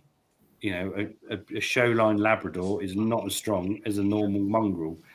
A pedigree horse it's the same in anything you do. As soon as you try and achieve one thing, you lose another. Yeah. This time round as well, it was quite interesting because I obviously saw it happen within 2 days of a mixing, and it was the little shower that got it first. So I'd sorted up, got it under control quite quickly. Then it was the Shiro Yatsuris about 3 or 4 days later started showing signs, and then after that a couple of the others. But it was weird how it was actually variety dependent. The varieties actually in groups were showing signs and symptoms of it, which was really, I wasn't expecting that at all. But like you say, Shiro's went down second after the shower, but it was almost like they were batched, and that was really odd. But they are genetically batched, aren't they? And if you'd had some weird Heinz 57s in there, they probably wouldn't have reacted first nor last. Oh, I did have, they were fine. Yeah. Aragoki ones. How long ago did you have it, Darren? It's about 4 weeks ago now. 4 weeks. Yeah, 4 weeks. How long? That's how long you've been out of the other end, yeah? Oh no! So no, it was about 5 weeks ago where they went down with it, and I treated them for 2 weeks. I kept them up at about 0.5% salt for about 2 weeks. I then tried to take it down with water changes, but they still had there was a few of them still showing signs. Yeah, so I took it back up again to 0.5 for another week. And then after 3 weeks, I started to reduce it back down again. And they've been fine. Darren, why put salt in the pond? Say what? Why put salt in the pond? Yeah, that's a great question. And some people will probably ask that question. And I think if you don't put salt in there, you're going to lose fish. I think that it comes down to their osmosis, right? The osmotic system, and making sure that you're trying to help them through the process. So if you think of like me or you getting, I don't know, chicken pox or something, we want to get into bed, have a little lay down, get a blanket, get someone making you a cup of tea, all that kind of stuff, right? It's the same with the fish. They need something to help them through that process, to take away the stress. You think all the energy that you use, or they use, when they're trying to take salt or extract salt from the water, it's all part of that kind of caring for them. The salt just takes away a lot of the pressure, helps them breathe easier. It's just so many parts to salt that I think we don't really appreciate. But that's the one occasion where I think I'd really advocate using salt. Without how many times have you heard, Darren? And did you get it in your comments? Yeah. If I wanted to put salt in my pond, I would keep sea fish and all that kind of thing. Salt shouldn't go anywhere near your ponds. You shouldn't have the freshwater fish, etc., etc., etc. That kind of. Did you get out like that within your comment? Yeah. we've all heard it, we've all seen it, people have said it numerous. If you look on Facebook groups, is if somebody says, should I salt my pond? Should I use salt with my koi? Blah, blah, blah, blah. You always get those kind of comments coming back from it. Yeah, and you get a range of information as well. So you get some people saying, take the salt up to 0.75, or they'll tell you to take out the 0.6 or 0.5.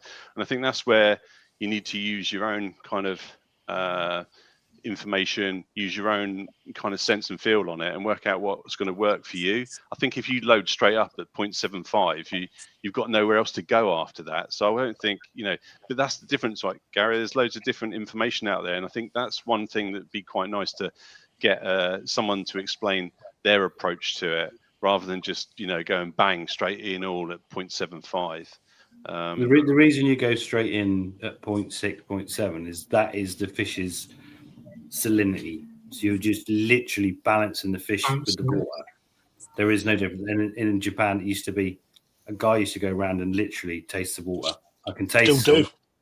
I can taste it, but it's not salty. You've got it bang on. That is and you're just literally getting. So there is no osmotic stress on the fish. The salt has no effect on the virus whatsoever. You're just balancing up that point of it. The temperature, you're putting it in favour of the fish, not the virus. And then the other side of it is, I say, variety, numbers of fish going down with it, and all the rest of it. So, and our biggest problem when we first come across it 20 years ago, when we didn't even know what it was, is it always happened when you harvested and put all the fish into an environment where they were condensed. So suddenly they'd go down with it, and you'd be like, okay. Then unable to bring the temperature up to the temperature you needed. So you've now got 1,000 fish suffering simultaneously at a temperature that's favourable to the virus, not the fish. And we used to do loads ago, Sank, and it'd be like, what is going on? Well, I don't get these fish. They're fine. As soon as they come up here, boom, they're going down with this problem. Salt used to help, but it was that scenario. And it's something we used to put less fish. If you put less fish into a pond with fish that have already seen it, the reaction was a lot less severe, and the survival rate was much greater. And you're like, well, what is going on? How do we overcome this sort of scenario? And the information wasn't there. Now it's there. You can just say, well, 26 degrees, 0.6% salt, 0 fatality. Literally, it is almost boom, boom, boom, done. And I think Carty's mentioned it before, because when you think of the salinity in the actual fish, it's 0.9%. But I think, Crafty, you've mentioned it before, where if you took it up that high or went above that, you dehydrate the fish and probably kill it as well doing that. Well, yeah, you will, mate, wouldn't you? Because they can only take so much before you actually have an adverse effect, right? So it's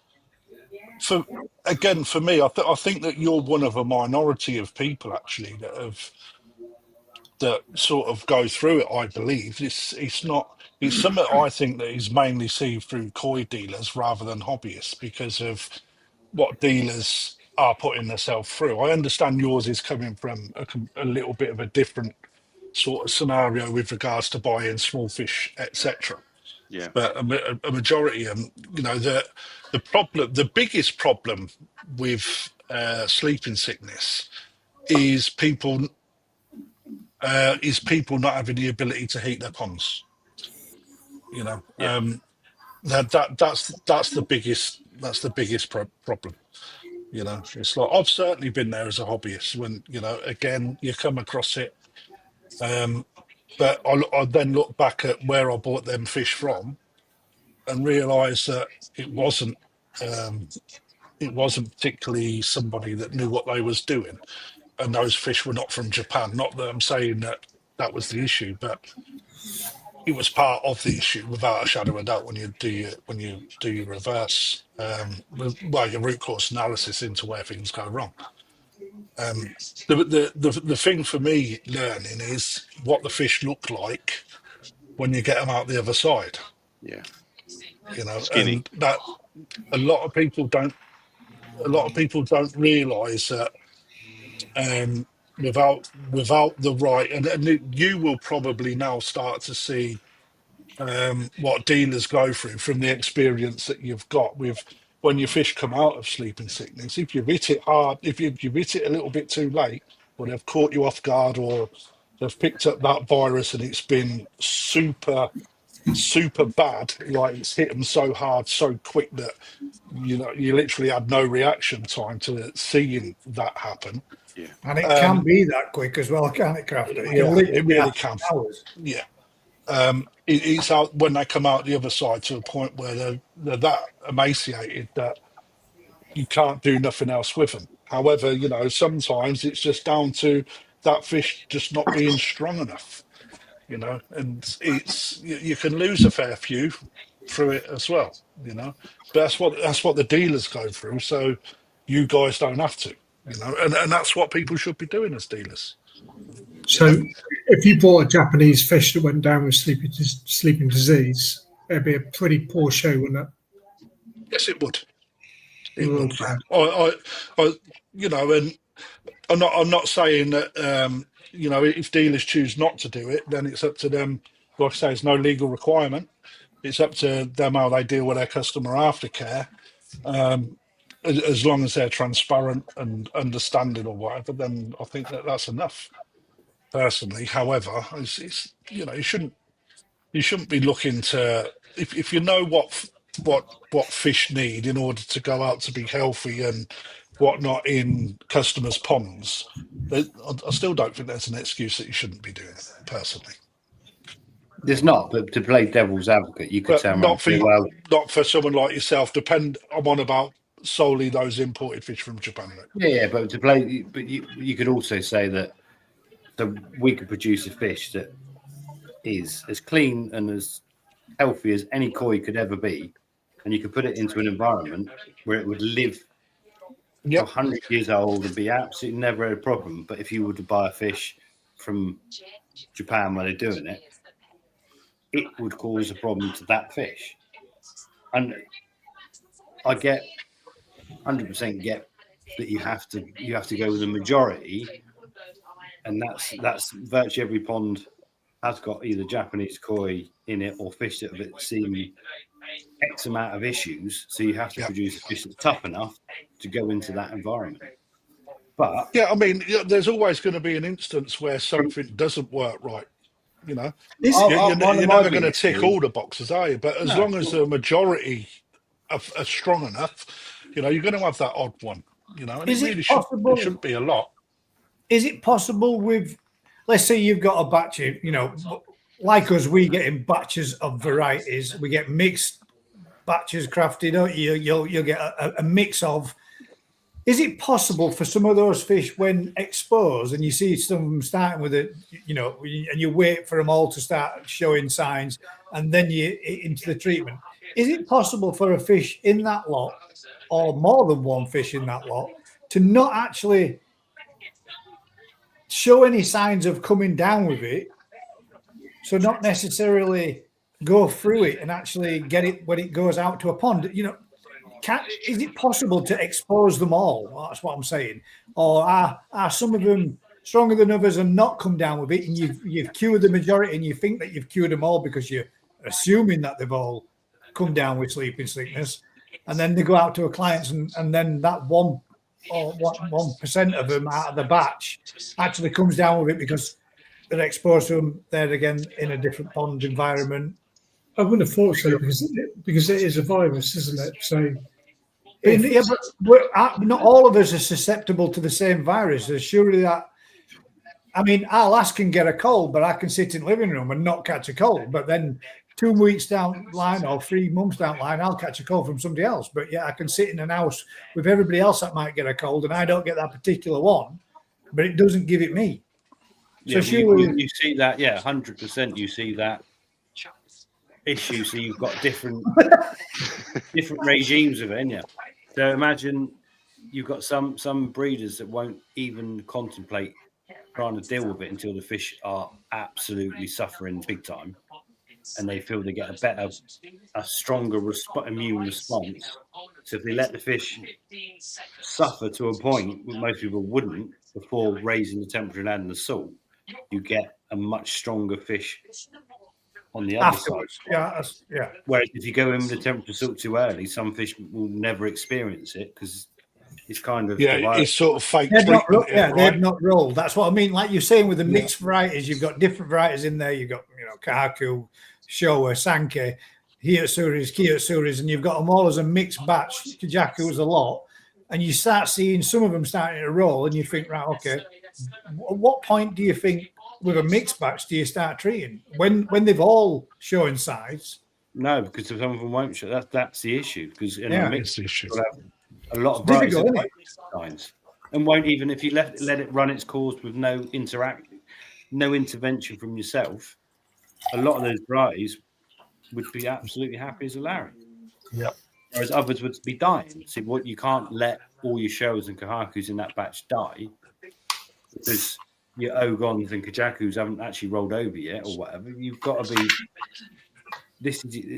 There is no perfect answer. All you can do is toughen up stock to be ready. So when Darren had his issue with it, and he had his first stuff start to go, and he treated for him, and then he started to reduce the salt by water changing, and then things started to look like they were showing, and that the signs were coming back a bit happening again.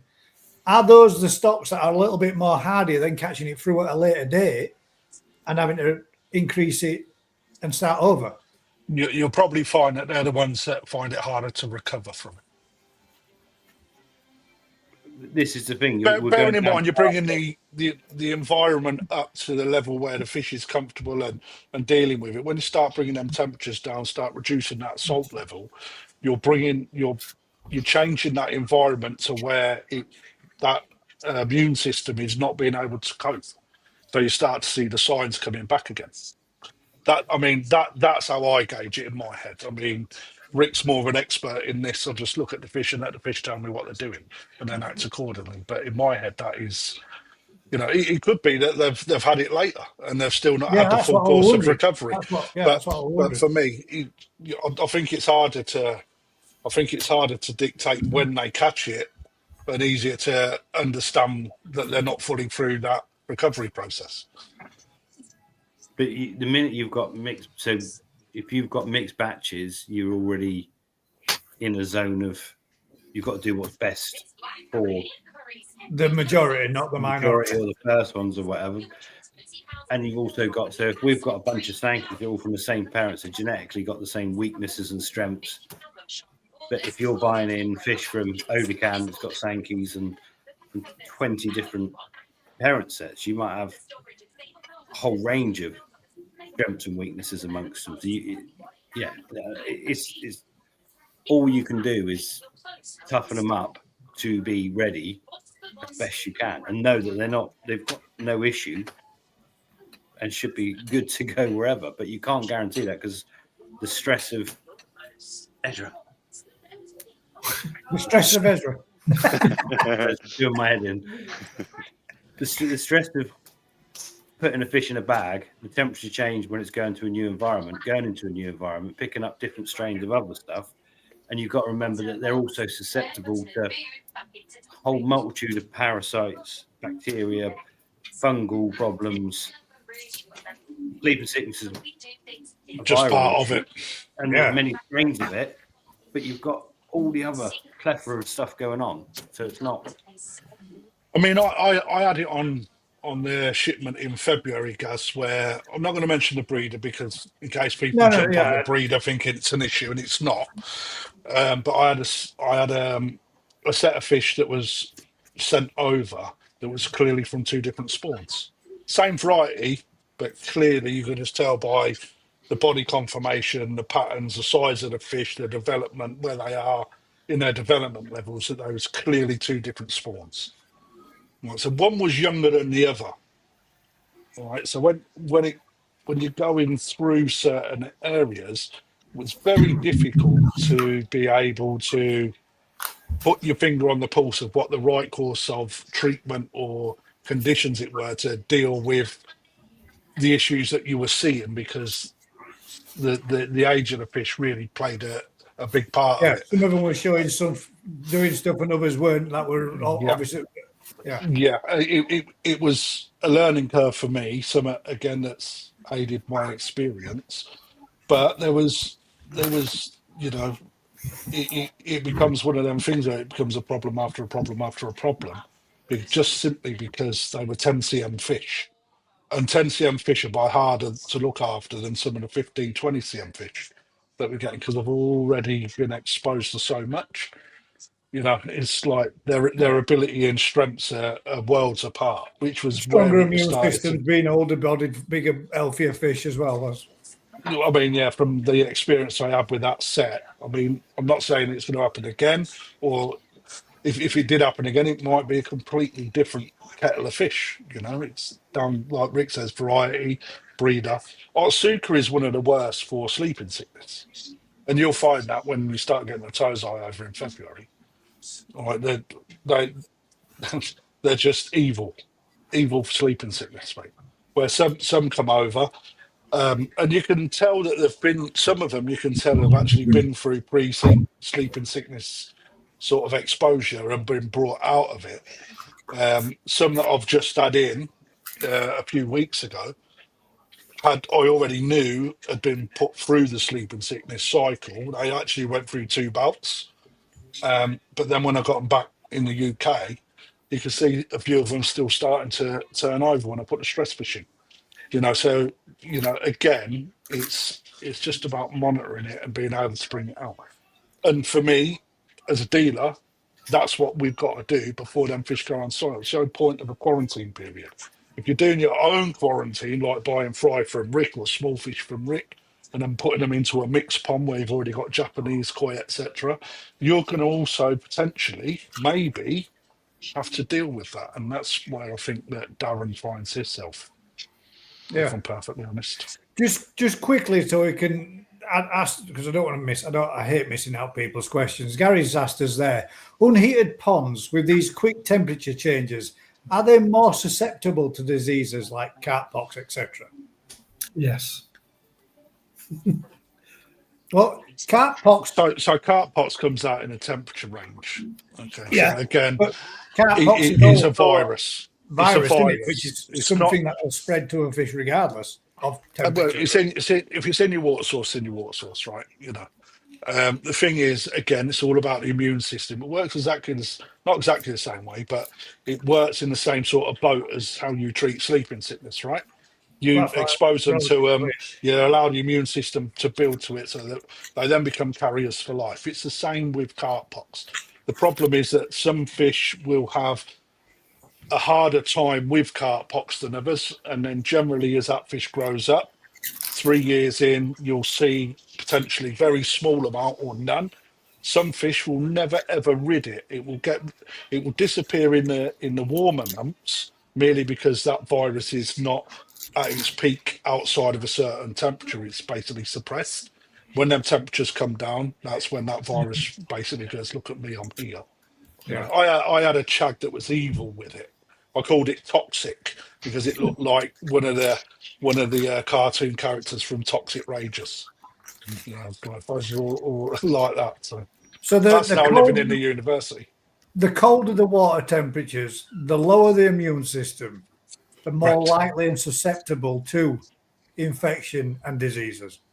Yeah, well, what you've got to remember No, is that that's not right, though. Is No, it? no, that wasn't a statement. That was a question. No, but now that's so a disease will have a certain temperature range that it's most prolific in. Yeah. So carp pox virus colds will have in the temperature colder range weather. 8 to 12 degrees or whatever. So you can't just say cold temperatures might stop flukes or costia or white spot. Actually encourage carp pox or whatever. So it doesn't necessarily like that. And again, Grafty saying he had a chagoy with carp pox that was toxic. Randomly, chagoy, they're super strong, yet they do suffer with carp pox more than most other varieties, which is bizarre because they're super strong. They are generally a carp. They couldn't be much more a normal carp, but yet normal carp very rarely suffer with it. So there's something in the genetics that creates chags that leaves us susceptible to a virus that's unsightly. It's not a dangerous thing. It's unsightly. Chags and Ochuba and whatever have got a real problem with it. Yeah. Other varieties, you never see it. Or very rarely see it. And it presents itself on Deutsch fish on the skin a lot more as well. Really, it's like horrible Deutsch white fish. clumps. Deutsch fish have got a level of security missing. So the point of a scale was part of their strength. The Deutsch fish are already missing one layer of their body structure, kind of thing. Because we like it, or it's good for eating fish because you don't have to take scales off. It's not good for them, is it? So, Well, that protection's gone. That protection element's gone, hasn't it?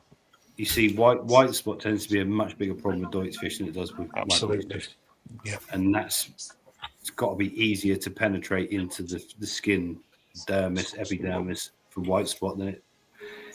Which goes back to that's actually probably the bigger physical example that you can show the difference between scale and scaleless. Look how much these are susceptible than what these are, and that's because that element is missing within that gene pool. Yeah. There we go. And I can go ahead and eat the crisps. Thank you very much. Once you pop, you can't stop. I can't believe you're not sharing. Yeah. That's Sounds Christmas good, food. You only allow Pringles at Christmas. Only have Pringles Yeah, for Christmas. Mate, I'm from a council estate, mate. It's like you only have toffees or whatever they're called at Christmas. Oh yeah, you only get them Brandy once a snacks year. Christmas. After eight Christmas. Viennetta Christmas. Never have it outside of Christmas. You only get all them at Christmas. Frere Rocher. Oh yeah, and Frere Rocher. Yeah, It's a yeah. nice treat. Treat you.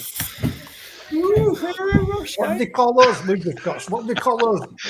Those little sticks, chocolate sticks. Matchmakers. Mint flavors. Matchmakers. Matchmakers, mate. When you get after eights, right? When you had a bit of drink, slap one on the old forehead, the old bunts, and then you have to try and like pull your facial features so it slides down and into your mouth. That's a good laugh. Is that You've like got to do it. your own kind of game or in a group? It's a soldier's game, mate. Me and Crafty start right at the back as well. Yeah, well, you do. I have to start there. I got another question from a lady that dropped one in on the Facebook group. I've moved my torsai into an indoor growing pond for the winter. Should I add a specific light to help develop the bennet? Is it needed? Is it required? If you're It's just doing definitely it required.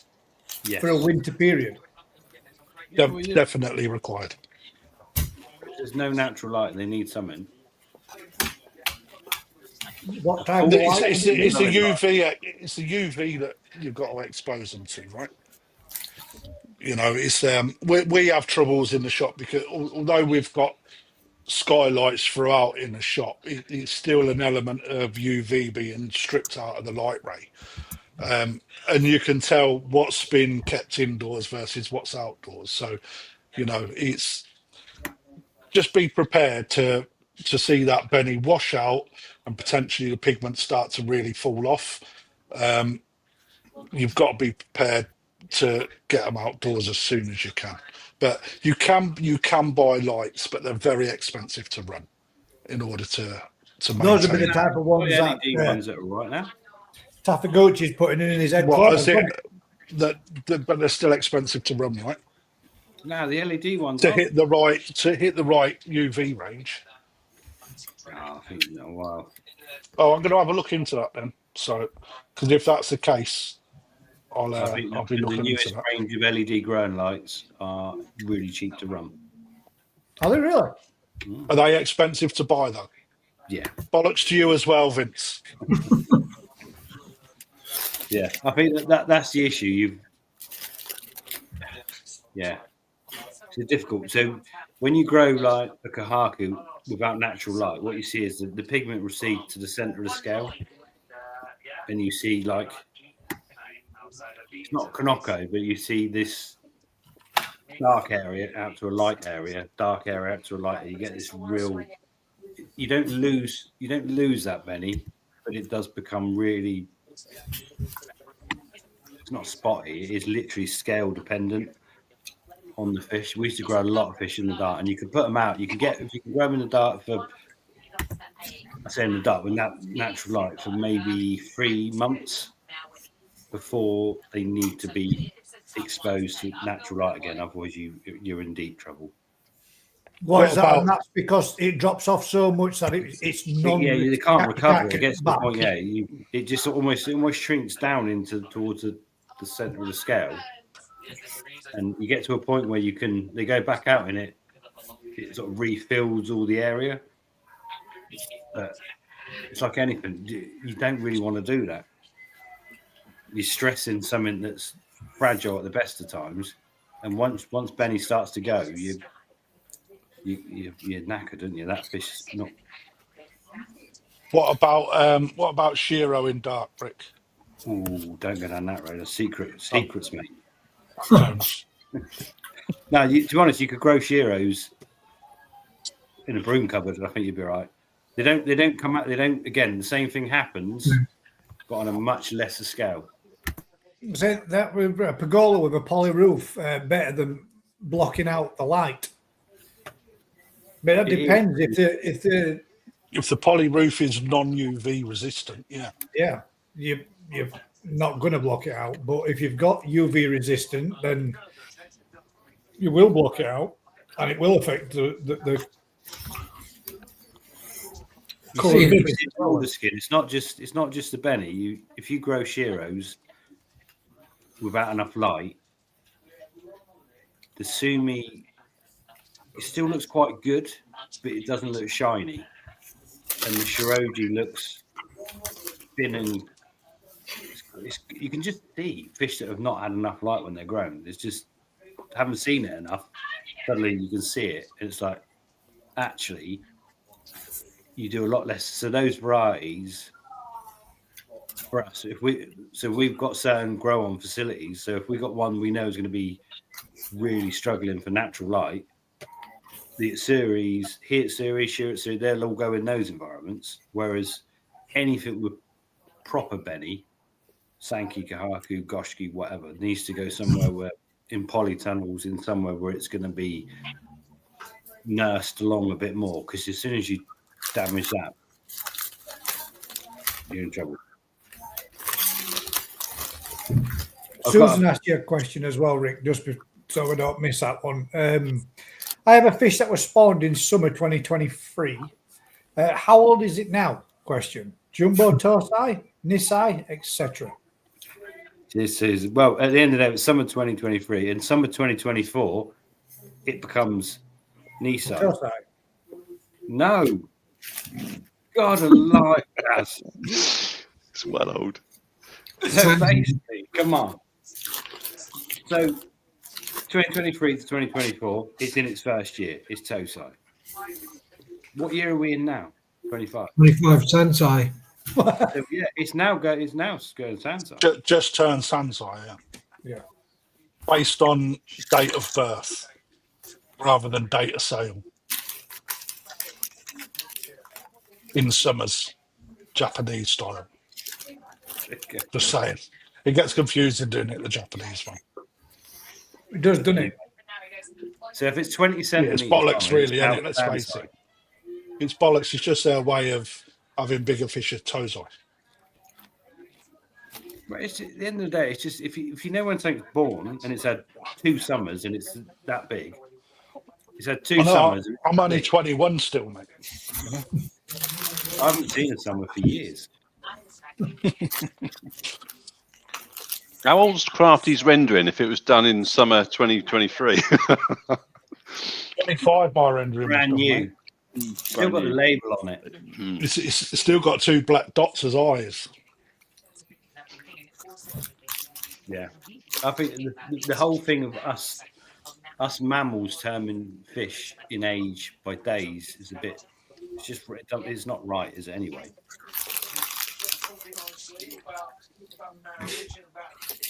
We don't age the same as something that's I knew it was a pet hate. That's why I tongued and cheeked and said, "Go size." Can we Niso now? Why don't you ever see Jumbo Nissan? That's a quality question, isn't it? Quality, though, isn't it? Yeah. You know, the thing is, mate, it's all good for marketing and sales, isn't it? Yeah, I don't know. Well, it is, isn't it? Let's face it. They're just bigger 1-year-old fish, apparently, aren't they? So. Yeah, but they're not 1-year-old when they're nearly 2. No, but this is my I know that. Marketing, isn't it? How old's your child? Yeah, he's 1. Well, yeah, today he's still 1. Yeah. But anyway, let's go back to After you said loads fruit. Well, I didn't really, mate. You said that you wanted a list, so I think I sent you about 13 or 14. No, but you don't have to do them all, mate. It's like, you know, you can pick out what you want, can't you? Yeah, but we can save these, mate. I can save these and we can bring these up again. You don't even have to do them tonight if you don't want. A toe-sized bone structure is more important than its colour when predicting future quality. A what? A toe-sized bone structure is more important than its colour when predicting future quality. Only to a certain point, because I got some butt ugly fish that got great bodies, but you ain't going to want to buy them. But it's a true or false. Well, it's false, because if it's shit, it's Hang on, shit. that's in your opinion, isn't it? It's true if it's got a good pattern or good potential, but it's false if it's just a Shiramuji. But listen to the question Hang again. about. What's wrong with your Shiramuji? Mate, There's no pattern on it. They're failed That's fish. the whole idea of it being a Shiramuji. It means white fish. It's not supposed to have a pattern. Was red and white. It does not mean white fish. It does. That's it. Yeah. What does it mean then? Shite fish. Yeah, does it mean shite fish? Is it? Yeah, I'm going to say there's not many Shiramujis bred to be a Shiramuji, is there? There's none. Not many, none. I've got a Matsu Karabaki that's Shiramuji at the moment. Nice. So Read that question again, Gaz, because we've got to go around the houses. Yeah, go around. Right, a toe-sized bone structure is more important than its colour when predicting the future quality. It doesn't mention pattern, Rick. But if they're like for like, you're going to go for a bet. The bone structure is the most important bit. But if it's a dog, it's a dog, isn't it? No, that's why I put the question out there, mate. I'm doing the same sort of questions as you was doing last week. How about this one then? True or false? A large head on a toe side usually The bullet. correlates with a larger adult size potential. That potentially bit just throws it. True or false, Mr. Matt? False.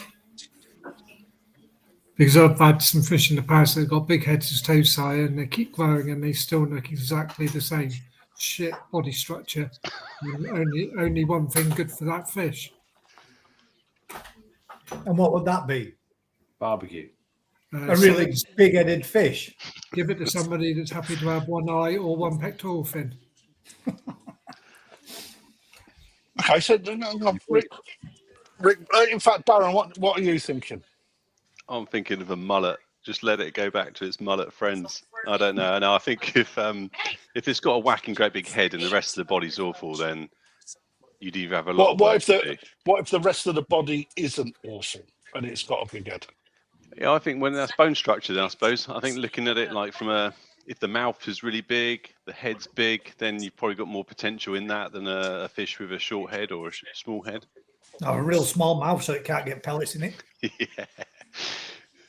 So but when you're looking at the head, we're not on about Like bait. when you say a big head, and I didn't put in the question and a little body. It's like if you're looking at a big head, when you're looking at the actual structure of a fish, is that potential for future growth development? True. Then in that case, you've sold me on that. If you've got 10 fish from the same spawning, and one's got a really big head and really good backbone and really good structure, it's probably the better one, body wise. But if you've got one with a big head and a tadpole body following behind it, Then it's a no-go, isn't it? Right. You haven't put enough detail in your questions.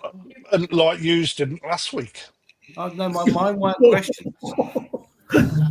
I think Rick, you chucked one in the Shots bowl. fired. Oh, yes. Sure. You chucked one in the bowl, didn't you, this week, and had a massive, great big mouth on it, didn't it, compared to the others? Yeah. Oh, that chag, yeah. That chag had a massive mouth, massive head, but the bone structure wasn't as good behind it. But it's, if the bone structure. But this is the importance of the question. So when you start looking at everything else that bolts onto that, right, then you're setting yourself up. You're looking. Ignore the pattern, ignore everything else. The structure is the key point in the question, isn't it? Big head into a good backbone, right? Into a nice profile, right? You're setting yourself up for a fish that has got good future potential. But then if you then need the skin on it and then a pattern on it, that's when you start looking at that. So you look at the structure first, then you bring the other elements on top to get the best fish. So that would be a perfect koi combines with strong conformation, exceptional skin quality, and beautiful balanced pattern that enhances the natural flow of the body. And this is where we have issues because... And I didn't just read that. That all came out of my head as knowledge. When you have a customer that comes to the shop and wants that for 50 quid, and you're like, well, you've got to compromise somewhere because this Sankey... For 50, you can't have all of those. You can't have totally right. Yeah, but a lot of people want that, don't they? Everyone wants it. Like they do. Yeah. Everyone wants it, but then you got to work out what you compromise on. Is your pond heated? Is you going to grow your fish? No. Well, actually, then it doesn't matter if it's got jumbo parents because it's never going to reach. At the end of the day, if you want colour quality, and a lot of people, when you really whittle it down, actually colour quality outweighs a lot of other aspects. So thickness of Benny and shininess of Sumi, okay, it will only reach 50 centimetres, but actually in their pond, that's going to look massive. Because that's... You can't have all of those aspects and pay 50, 100 quid for a fish. That's why they're 5 grand, 10 grand. But even some of them fish ain't worth that money. Especially in today's Japanese market of auctions. But that's the point, though, isn't it? To get all of those, and the better your eye gets at looking at fish, the more you realise you can't afford what you want. What is it? We've had this and we've said this before. I mean, and I don't think I actually read it out last week. But the amount of times we hear people that put in questions like, how much is this fish worth? How much is a fish worth? What is it that makes a fish worth more than another one? To a dealer, answering that, isn't it? What someone's willing to pay for it, or how much hype goes behind it, or how much that fish owes you as a business. Yeah, and whether you can actually reach that potential. You know? That part can make complete sense. Obviously, what it owes you as a business of what you've taken to get it here and get it into the country, you've got X, Y, and Z in it. You need to get that back from it. But when people buy that fish or buy some fish and then later on in years to come turn around and think that they've gone out there and bought what they believe to be the perfect body, combined with a strong conformation, exceptional skin quality and beauty in a well-balanced pattern, and then they believe that fish is worth X, Y, and Z, and expect to be able to get it when they come to move it on and sell it. Does that necessarily mean that their eye sees all those combinations thinking that they've picked the perfect fish? But when somebody else looks at it, it looks like a bag of shit, as Rick said. And it's not those confirmations. Cheers, mate. I never said look. Or is it knowledge on that person that's been able to look at different fish across different places and actually realise that that fish is worth it in comparison to another fish at another dealership, you know? Or is that person solely relying on you to be truthful in what the value of that is for a shop? There's no price on a fish. There isn't, is there? That's what I mean. It's literally down to whatever, as Rick said, is willing to pay for a fish. If they see the individual beauty in there that the dealer or the breeders produced and want that fish, that price of that fish could go up to anything, couldn't it? Or it could come down to whatever it is that they can sell it and get it for it at the end of the day. So what you got to remember. They changed, didn't they? So you can buy a fish for $5,000. A year later, it's worth 20 grand. A month after that, it's worth 200 quid because it's gone to shit, isn't it? It's not like a big that's my point. That's what when you'd see it on Facebook, that's normally what you'd see. Somebody will be having a question where they'll turn around and say, "Can somebody identify this fish and what is it worth?" And 9 times out of 10, it's a mutt. And you just really want to say what you want to say, but you know you can't say it. But it's worth whatever somebody's willing to pay for it. But it's unidentified. Okay, so when you put this in, right? Okay, so you as a shop we buy 5,000 tozai, right? At the end of a season, you've only sold 4,000 tozai. You got 1,000 tozai left, all right? They move into the next year as chibinisai, all right? Does that make them fish more valuable considering we've fed them for a year, we've kept them alive for a year, right? Or do they go past the ceiling of what that fish is actually worth because I've got other fish coming through that look fresher, potentially, a little bit smaller, but some of them are carrying heavier qualities. So, you know, every year I keep that fish, should I put that price up? As a shop? It's difficult, isn't it? Worse, no. Yeah, in the shop environment, those fish are potentially not going to grow anyway. So they're going to be the same size. You say Crafty don't feed them enough. You can't, can you? With the quantity of fish that we got in the tanks, you can't feed them how you would feed your own garden pond. So those tozai from this year are really going to be really small chibi-nisai next year. Why is the second-hand koi market so poor? You could list a koi for a price that people would pay in the dealers, but for some reason wouldn't form a private collection. Wouldn't from a private collection. Yeah, but there's a massive reason for that. At the end of the day, you go to a dealer's to buy a fish that you've got some comeback with. You've got the knowledge. You go there, and if that fish is an issue, you go back to the dealer and say there's an issue. But if you buy it on a second-hand market off of Telegram or WhatsApp, Facebook, whatever, you go and buy it. 2 days later, it's dead. Where are you going? Back to complain about that? You got nothing. And if it causes a problem in your pond down the line, in reality, you're quarantining. But let's not go down that road too far because some people don't. No, please don't. Not tonight. Yeah, I think what amazes me. So I'm a lot of these groups, and some of the fish on these secondhand are amazing quality, and from reputable people.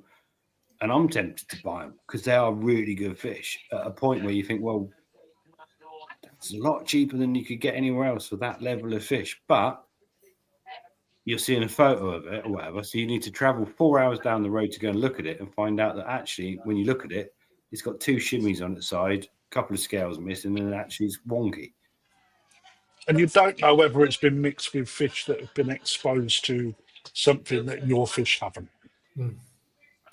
I.e. I I mean, catastrophe. that's most people's fear factor, isn't it? Of whether or not if they buy it, are they going to end up getting something? Are you going to bring something to your pond? But with the right quarantine procedures, that shouldn't be the case. But You are they just never moving know. those fish? Why are they moving them on if they're that good? I don't get it. Why if they're that good, Yeah, and but you if believe you've it got, worth if that you've got a value, top end hobbyist, you've got a threshold in your window. A top end hobbyist, those fish they're getting shot off, they've paid £2,000 for a decent Dainichi Nisei Kahaku that actually isn't going to fit their bill, so they're going to sell it for £1,500, £1,000. It's a bargain for most people, isn't it? yeah. Or if you've got to a point where your ponds become, let's say, at its most stocked it can be, but you still want to then introduce new fish. You've got to move them on in order to create that space, right? Then that's a lot of people's hobby, in it, getting them to that point, or and closing then it moving them down, on. or closing a pond down. Happens. As normal, I Vince think says, second-hand market- issue. Is it scaremongering? Look, mate, bring that up, please. Bring that up. Let's. It's not scaremongering, Vince, right? It's No. about a level of education, mate, right? If somebody, and I know a couple of people that have had KHV in their ponds with fish, right? And there's fish with KHV that survive, okay? If they move them fish on, right, they're carriers, there's potential there that they're going to infest a completely another pond. All right. So same with bacterias, same with anything that is a potential risk to your pond. You have got a big risk from transferring uh, from one garden pond into another. People that have had bacterial issues, they still may have koi that are carrying that bacterial issue, and then you can introduce it into your pond. All right. Yeah. So it's not scaremongering, it's a level of education. But if you see as a fish that should be worth £2-3 going for £200, you've got to take the risk. Is that risk worth it? I went to a pond last week, Crafty, over in Bournemouth.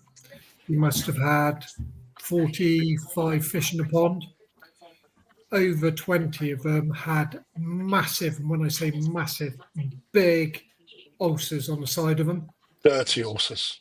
Real bad, yeah. And it was really bad. He lost God knows how many fish over the summer months. And he said, what's the best thing to do? What treatment can I use?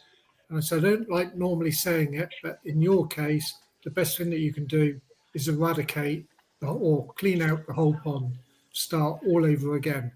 It's probably not the right thing to say, but it is the only true one. You've got to look at the issue and how much time and effort Yeah. it is that you're going to bring it in. 2 days It's the later, same when you're introducing fish back into them ponds. You're potentially exposing them to that again, even though that issue's not there anymore. 2 days And no later, Vince. Sorry, Matt. 2 days later, I had a phone call from him and he wanted me to go over and sedate all the affected fish, all the ones that were showing any symptoms of the ulcers. And I said, well, what are you going to do with the rest of them? Chuck them on Gumtree. Bang. There's your answer. That is 100% your answer why you've got to trust the people you're buying the fish from and why the fish are that price. It's not scaremongering at all. Again, if you bring Vince's thing Yeah, up, but he's because right it's in what only he's fair. saying. But He is so right there. Damn coin, so it is the same. We're not branding everyone the same, Vince. We're highlighting the risk, right? If you don't know who you're buying from, right? Let's face it. Most people here, if not all people, would take a fish out of Lee Hadfield's pond, right? Because you see it, you know what his skill level is, you know what issues he's got if he's been transparent, right? You're fairly confident that you're not going to have an issue when you bring it back. If you can quarantine it, bang, good, you're doing the thing. But most people can't quarantine the fish. So if you introduce that into your pond, right, you know for a fact that there's a very good chance you're not bringing something in. But when you're buying from somebody on Gumtree or from a Facebook group that you don't know, right, and It's you more don't of do a your risk factor, homework, isn't it? it's a huge risk. Yeah. It is. I'm- It is if you've got a lot of stock fish that you really do like and you really don't want to expose them to it. But there is ways of getting around it. If you've got that good a quality fish and you don't want to risk it, then you do what Rick's always said, which is going through the quarantine procedures and introducing fish to that fish rather than the other way around, that fish to your stock. If you can do it. Yeah, One, if you can do it. Yeah. one a couple of years back, I remember him, he moved up to London in the end, but he had the Ulster situation again, and he decided he was going to sell off all of his fish, and he advertised and it was probably 60 odd centimeters, and it was a perfect pancho, but it'd come out of a pond with ulcers, and he advertised it for 150 quid.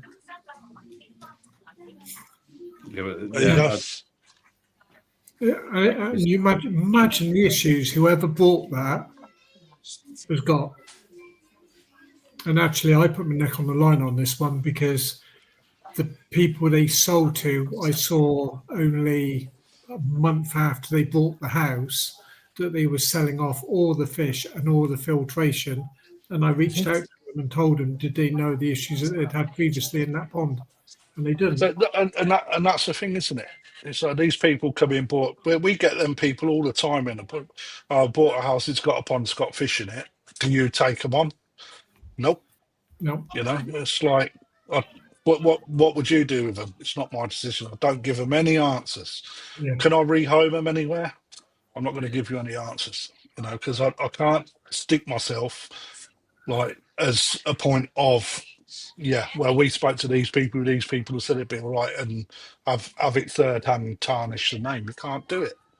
You know, I'm not saying you're wrong, though, Vince. I am saying you're wrong, but I think it's down to the person that is. If they've got to know who they're buying from, that you've got to do your homework, basically. Can't even sell a fish secondhand in the US states I'm from. Well, that's again, I think that's safe. That's understandable.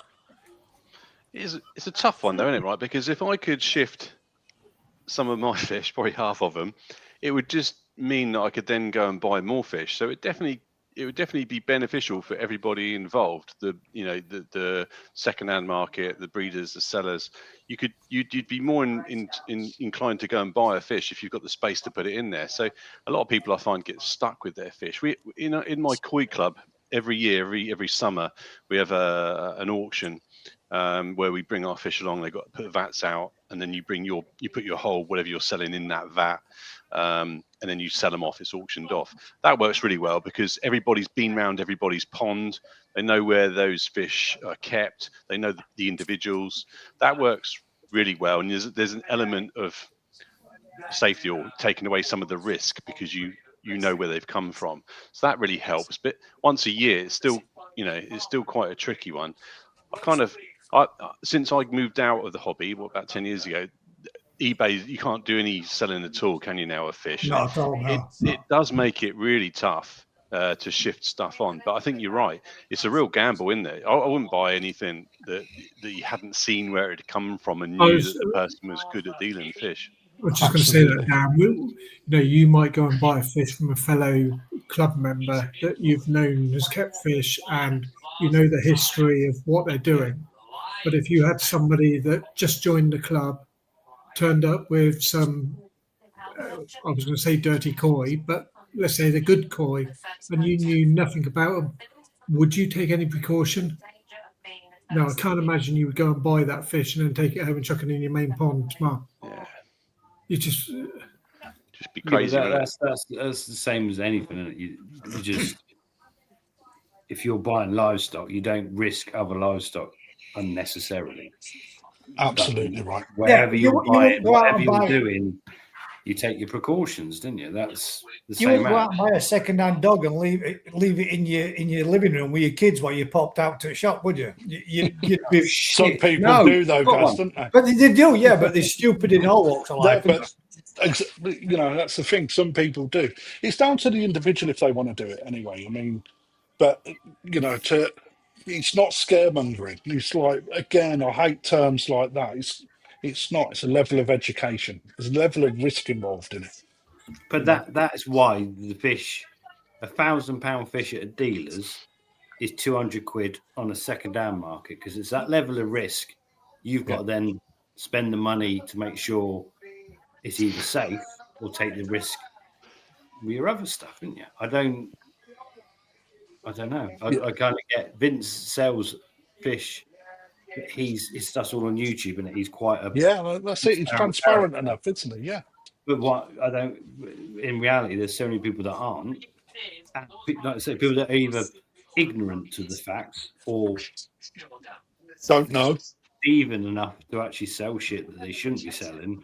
Inherited during a house sale, and they just want to move them on because they want to get rid of the pond. I think there's a difference in selling the fish on the grounds that you're thinning out because you've grown them all on and you need to make some space, or you're packing it in. Packing it in is, to me, the big flag. Why are you packing it in? Yeah. If most people are packing it in or chucking the whole towel in is because something's gone seriously wrong. Yeah. And they're now stuck in that position where you can't add no else, can't do no else, because if I do, I'm just going to go through the same problem with that fish that I had or whatever. But not always the case. But it does make you think. And anyway, hang about 1 second. Oh my God, Darren is like watching Downton Abbey, and the rest of you are like EastEnders. I'm sure there's something I like about Colin. Batsy Phil Mitchell. I can't quite think what it is right now. I'll take Phil. Yeah, he's the shorter one. I think Phil. The most depressed alcoholic people in the world, EastEnders. Yeah, for sure. Eric says he knows. I know people that bought from friends and ponds infected. And I know that as well. Especially, I'll just keep stumbling that. Yeah. As well now. We all know somebody that's done it, don't we? At some point. Yeah, but what you got to remember is in the trade, all right. As a dealer, you're a lot more front facing with people that go through issues. So when I say things, it's not anything other than based on the experiences that we see that other people experience. So it's not done just for the sake of something. It's actually done because we see it a lot more than just the garden hobbyist. That's the truth of it. That's how you share the knowledge and share the experience. And that's part of where the pet shop license comes from. It is a key point for complaints from the public to go to say, I bought a fish from these people and they've infected my pond. And then if they start to see a consistent problem with that pet shop license, they take action on it. Yeah, you get inspected straight away from the council if they received a complaint. Please don't go fucking writing complaints in for the sake of it, because some people fucking do. Especially when they're being vindictive as well. They do it, just to fuck you off. I think if I was selling a fish now, the next year's auction with my koi club, I'd have to say to some of the hobbyists that my fish have had sleeping sickness. I'd kind of feel compelled to let them know that. But Darren, I think on your YouTube, particularly the very first one, you're referring to sleeping disease as your fish have got over it. It's right that your fish should have it because it's more prolific, it's out there, it's in more or less every single pond. If your fish haven't had it, it's like almost saying, you can adopt my child, but unfortunately it did have a cold last year. It's just every fish is going to have it. Well, I say every fish, and not every fish is going to have it, but ideally you want it because I can guarantee that most ponds are going to have it in their ponds. Yeah, 100%. I reckon, someone might then turn their nose up and say, I don't want to buy his fish, they've had sleeping sickness. But that's 100% they've got it in their own ponds, right? Yeah, exactly. It's the other way around. So you turn around to someone in your club and said, my koi have had sleeping sickness. They'd go, we've all had sleeping sickness. Or potentially you'll open up that thing that you've never seen, right? Yeah. Actually, in the last 2 years, 3 years, maybe, it's become a little bit more widespread knowledge. But sleeping sickness has been around since early 80s, late 70s. It's just not been. It's just not been to a point where social media have given it a platform to be spoken about. Or information is so much easier to find these days that's why there's more information on sleeping sickness. Yeah. Years ago, that sort of thing wasn't even in articles or whatever. No, I use this thing. So I've got the old Duncan Griffiths book. It's not even mentioned in there. Yeah, that's version 1 though, isn't it? Old one, mate. Look at it. State of it. Yeah, V1. V2. I think V2's got it in. Right, was he bald as well? Probably, I've done a time warp and come back, and then the conversation's gone back, and it's like Duncan good at you again. Talking of conversations and talking about sales of fishes, I'm going to give us a plug, and I'm going to give my work a little plug for a change, because it's not every day of the week that I do.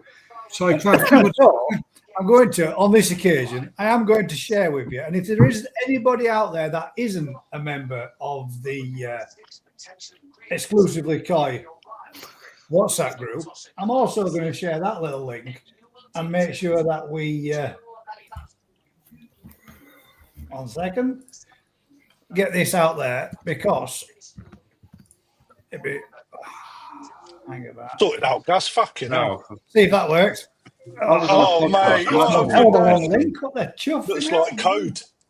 Looks like fucking What some the sort hell of going code. on there? It's fishing. This is fishing, isn't it? Hang about. Let's remove that one. We'll put it in. Why don't you go on Facebook onto Exclusively's website, mate, and bring up the QR code? There you go. I was just bring up the. I was on a much more professional podcast than this the other day. Was it put out on Sunday? Was it Tamasaba? Nothing went wrong. That's massive. Why is Nothing went wrong. Big as that? Weren't live, mate. It was all edited out. It went wrong repeatedly. It was all edited out. All the swear words were gone. Yeah, mate. Wrong, I know isn't what it? you're talking about. Yeah. Yeah, it's bollocks, that is, man. It's like we're all men, right? Well, not all of it. There's a few ladies out there. I think women make better koi keepers than men, to be fair. They just don't spend as much. Yeah, we're not handcrafted. There's a little trivial question. Slap him, Susan. Slap him. What fish lays the most eggs? Who cares? Pod. No, I thought you would have known that, Sturgeon. right? Sturgeon. Sturgeon, I'd go with. No, No, not they're even a big. sturgeon. The eggs are too big. So this fish, I'll describe it and see. Is it koi? It's a saltwater fish. It gets big. That's not a koi then. Sturgeon. It has No, no it's not tail. sturgeon. Has no tail. What? Its flesh or its body has next to no nutritional value. When a fish bites it, So it will be a deep water fish. no, If it's got no tail, is the male version called a clever dick? no. It's Hang on. when stop googling it, Crafty. I'm responding to a text, mate. When Well, why would I be Googling it if I'm asking questions? Is it a deep sea fish? when another fish eats it, it doesn't react because A it's sunfish. Yeah. They're big ass motherfuckers, man. It lays 300 million eggs. 300 million. Yeah. I heard it today and I had to Google it. That was just like, And they're like mostly bone, right? yeah, bone and skin, tough skin. But if a shark bites it, because its body is, what would you say? What do you call it? Not venomous, but it's not to taste. Inedible. Yeah, basically the shark won't take another bite of it, so the sunfish just carries on. And they're fucking absolute massive things, aren't they? About 2 ton. About to 2 ton in body weight. So the question was asked was, why are they not extinct by now? And it was basically because there's 300 million eggs and nothing wants to eat them. Oh, A bit like toads. Yeah, with what do they call it? Buffet toxin. Is it buffet? No, it's gone a bit weird now. I only went to the toilet. I just come back. It's gone weird. They went a bit quiet. I was It trying went quiet. I went to the toilet. It went quiet. I liked your fact on sperm I'm trying to whales. see if I can find the Matt. link. I can't find Oh it. no, that was cool. That one was, wasn't Yeah, it? that was like 5 gallons of sperm or something. When Yeah. you had a picture of it. Yeah, didn't you? you watch it. And there's You link. wouldn't want that in your eye, would you? No. 5 gallons. It was massive. So how many sperm cells does a male koi produce during spawning? Depends how Sperm milky he cells. is, doesn't it? That's it. You know, I know there's got to be someone's got to have done science on that. Rick, you must have counted them.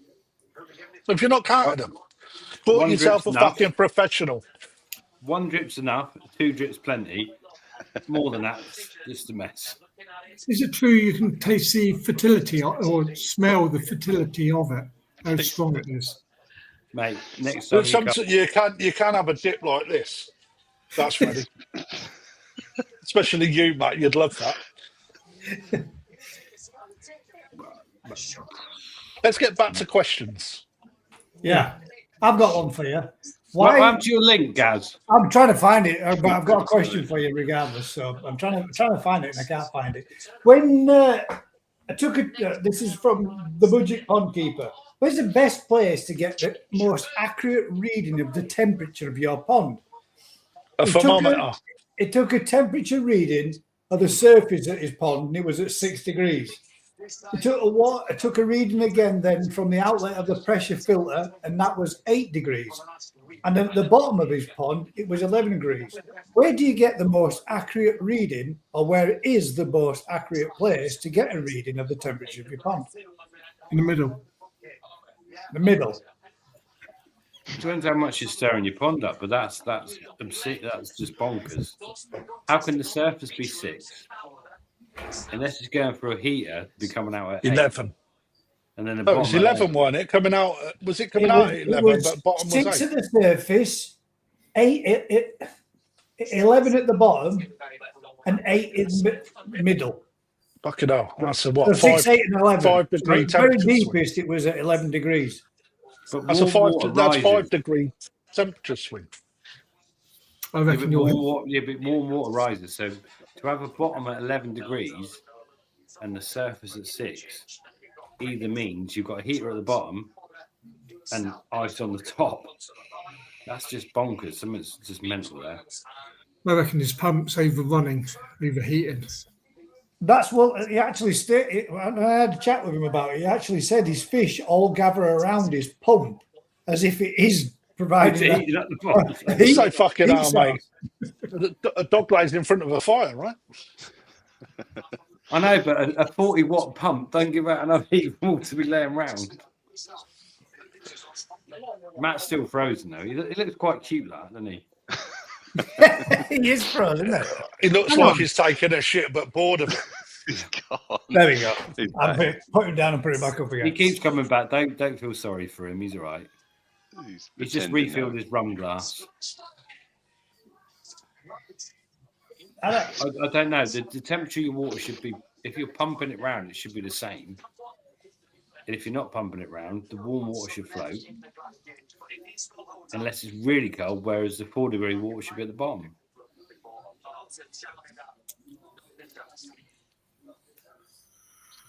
Water's Another magic, question, isn't it? Gus. Let's go. Another question. The other one was, I don't know if this is a bit of tongue in cheek or what it might be referring to. Marriott Skypod question: how long do you expect a crinkled liner to hold water? A what? Crinkled liner, Liner to hold water. Got no idea. as opposed to an uncrinkled liner. So like box weld versus just normal. I don't know if it's a bit of tongue in cheek because it's a laughing face. I don't know if it's referring to something that somebody's seen or whether or not it's an issue that somebody's got with. Matt should answer it because he's a box weld king. Well, the only thing I can think the question is referring to those cheap 25-year guaranteed crinkled liners, the ones that look like a pleated bit of material that's got a paint over the top of it. Woven. Yeah. The woven one. Yeah, like Yeah. brown on the outside, black on the inside. But you've got 25-year warranty on it, but you must provide your receipt and provide all the evidence to say that Hell. no sun's touched it, and et cetera, et cetera, et cetera. That looks They do fucked up, last. doesn't it? They do last a long time, but they don't stick to glass as well either, do they? They stick well to glass. It's the silicone that doesn't stick to it. To it. Yeah, sorry. Yeah, you're right. Yeah. That Good thing's call, mate. massive, Crafter.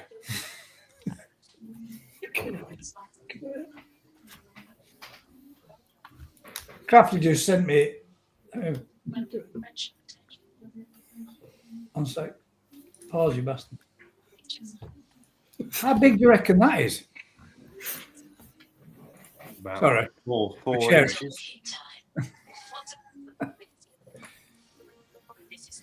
We can't see it, Gaz. I'm sharing it. Yeah, what is it? I'm impatient, Rick. It's big. Look at that, Hang on. mate. Oh, Come on. That's ridiculous. I'd wait say for that- it, man. Wait for it. That's 40 kilos, isn't it? Yeah. Yeah. That's My as God. a fisherman, that's way up there. That's like 60, over 60 pound going by the head. I tell you what, you got some confidence in your bags, haven't you? Yeah. You got to have when you're lifting something like that, haven't you? No. You got to- Well, how many people carrying that? Was there 6? Yeah, but I know, but now there's only 2 carrying it at the last minute. Yeah, mate, but they've probably carried that a mile. Four at first. They've carried that a mile all the way from the mud pond. Got some volume, isn't it? That is a proper beast, though, isn't it? Yeah. The size of its Probably eyeballs, is. man.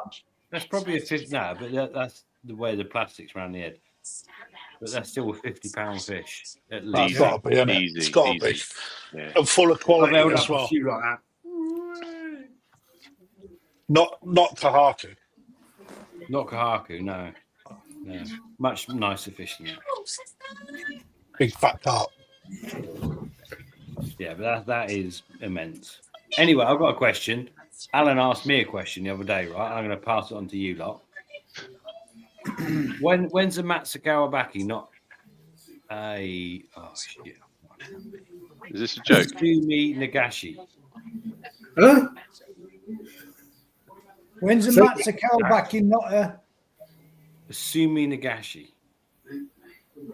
assuming Nagashi. So basically... Yeah, When it's a struggle male. with it. I struggle. You start Googling it, it's pretty much indistinguishable.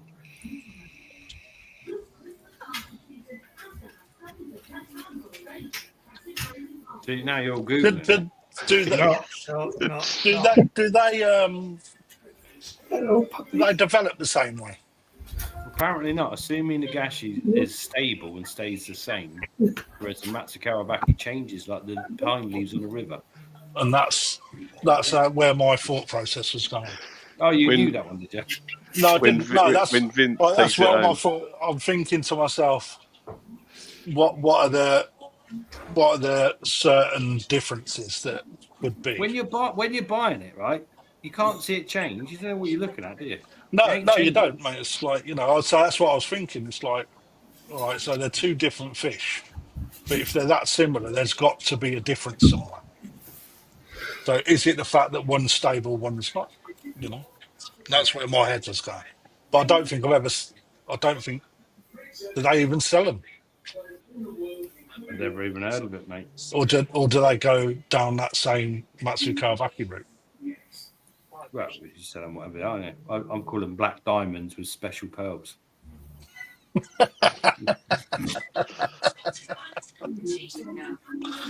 Oh, mate. What's it called again? It's Rick? tricky though, isn't it? You always, when you translate it into what the Japanese call it, it's just like, oh, brown dump in a river. It's a thing that they see. They call it a name, and then we have to then remember that Japanese word for autumn leaves on a string, poo sticks under the bridge, sunrise over the horizon. That's right, though, isn't it? It's like the tancho was named after a bird. And the kajaku was just a peacock. Yeah, I mean, a peacock, I yes. like it. But then if you go onto the Japanese sites, don't call them kajaku. They call them peacock koi.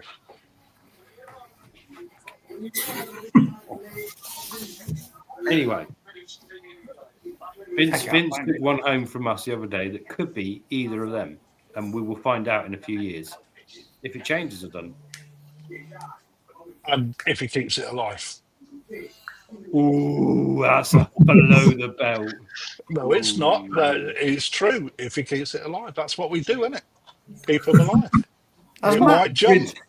has Matt froze again? He's always frozen, isn't he? You was like that for a while. No, I just concentrating. Sumi Nagashi. Sumi Nagashi. Right then, ladies and gents, Look quite good. we're at that point. We've run out of again. things to talk about. We've still got quite a few things that we can talk about again next week with crafties. Oh, I've got one more thing. One Go on, more then, thing. you do that one more thing. Right, so if you've got a really well insulated pond, yeah, is that good or bad?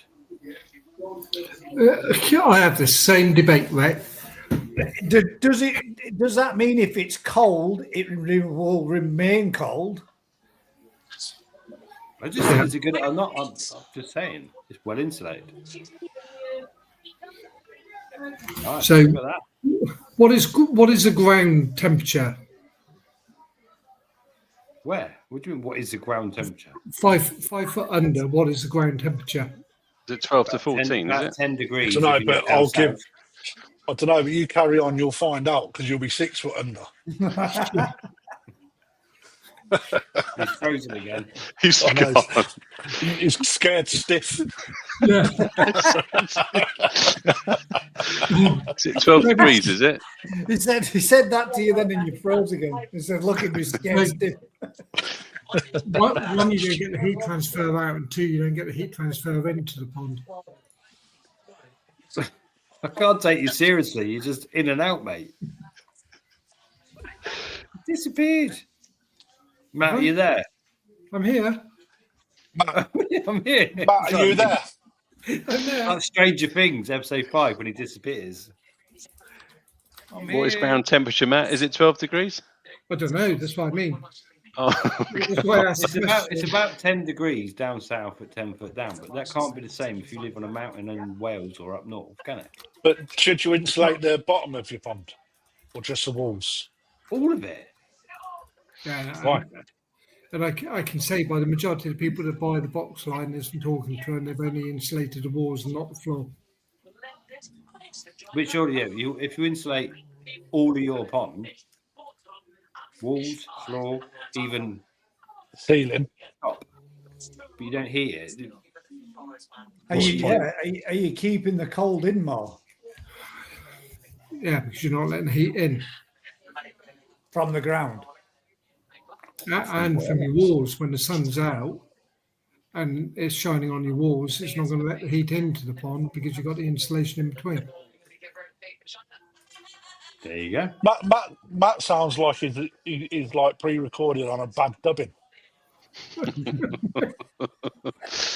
Fucking mouth carries on moving 2 seconds after the sound. It's great. I reckon Matt and Crafty should go to Japan together and do a video of their experience. Matt wouldn't cope. That's a challenge, isn't it? The gauntlet's thrown down. He's I want, frozen to do again. one, I want all 4 of us to go over together. We'd have a good crack, wouldn't we? There's 5 of us here. You can't just lose down. sorry, Yeah, sorry, that- Gaz. that- Sorry, Gaz. Darren's not invited, mate. Oh, sorry, Gaz, you're not Actually, invited. You've got I ponds believe to I- keep. I did Yeah. tempt you the other night, didn't I, Daz? Saying to come on out. Yeah, you did, mate. Yeah. I was worried about the mask and the other bits and pieces. The bra, wasn't it? The missus is watching the eating challenge on I'm a Celeb, and one of them's actually just bathed all over the place. And she cracked up. Nice. Right then. There we go. Question. Well, no one answered my question, so we'll just leave it. I think you'll be. I think it'd be. It will. It'll insulate from the cold, but if you're not heated, then if you're heated, it would prevent you from losing heat. But if it wasn't heated, I think it would prevent you from gaining ground heat. But I just want to say good night to everyone. My son's trying to give me a call, so I'm going to sign off. Yeah, because he's in the army and I Grafty. he's away. So Thanks, mate. Nice one, bud. We're all going to be signing all off. the best. No, brother. Ta-ra, pal. My mother You didn't advertise Crafty. wins. He didn't do his competition, did he? That's the first, Gaz. Crafty went off without doing a plug. And I know, and I was actually going to do one myself, but I can't because I can't even actually find the goddamn link. So never mind. We shall get it on the next time. So, ladies and gents, as Crafty has left the building and we are about to do the same, I'd just like to say thank you very much for everybody for joining us this evening. Appreciate you for coming and joining us, Darren, Matt. No problem. Anytime. For being here on time this evening, and Rick. I was early, Nice mate. one as always, mate. Nice one as always. Crafty, thank you very much. All the best to your son, mate. Have a good night and a chat with him. As for the rest of you guys, if you've been enjoying this kind of content, do us a huge favour. Like, share, subscribe. Tell a friend. And until next time, guys, keep smiling and we'll catch you on the next one. Good night, all. Night all.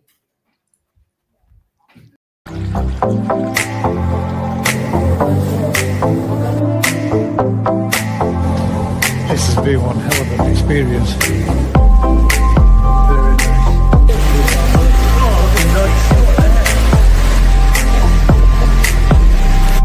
Have a look at that.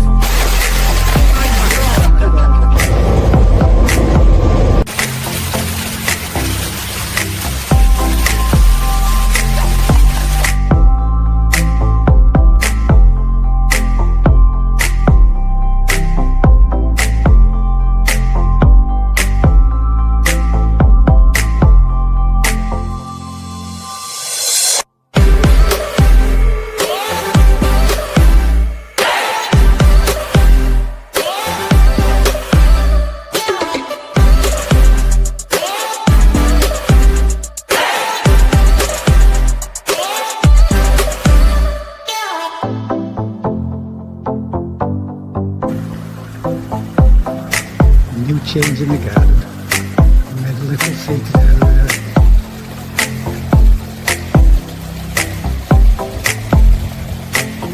Into the little bush. So you can sit inside. And the other pond.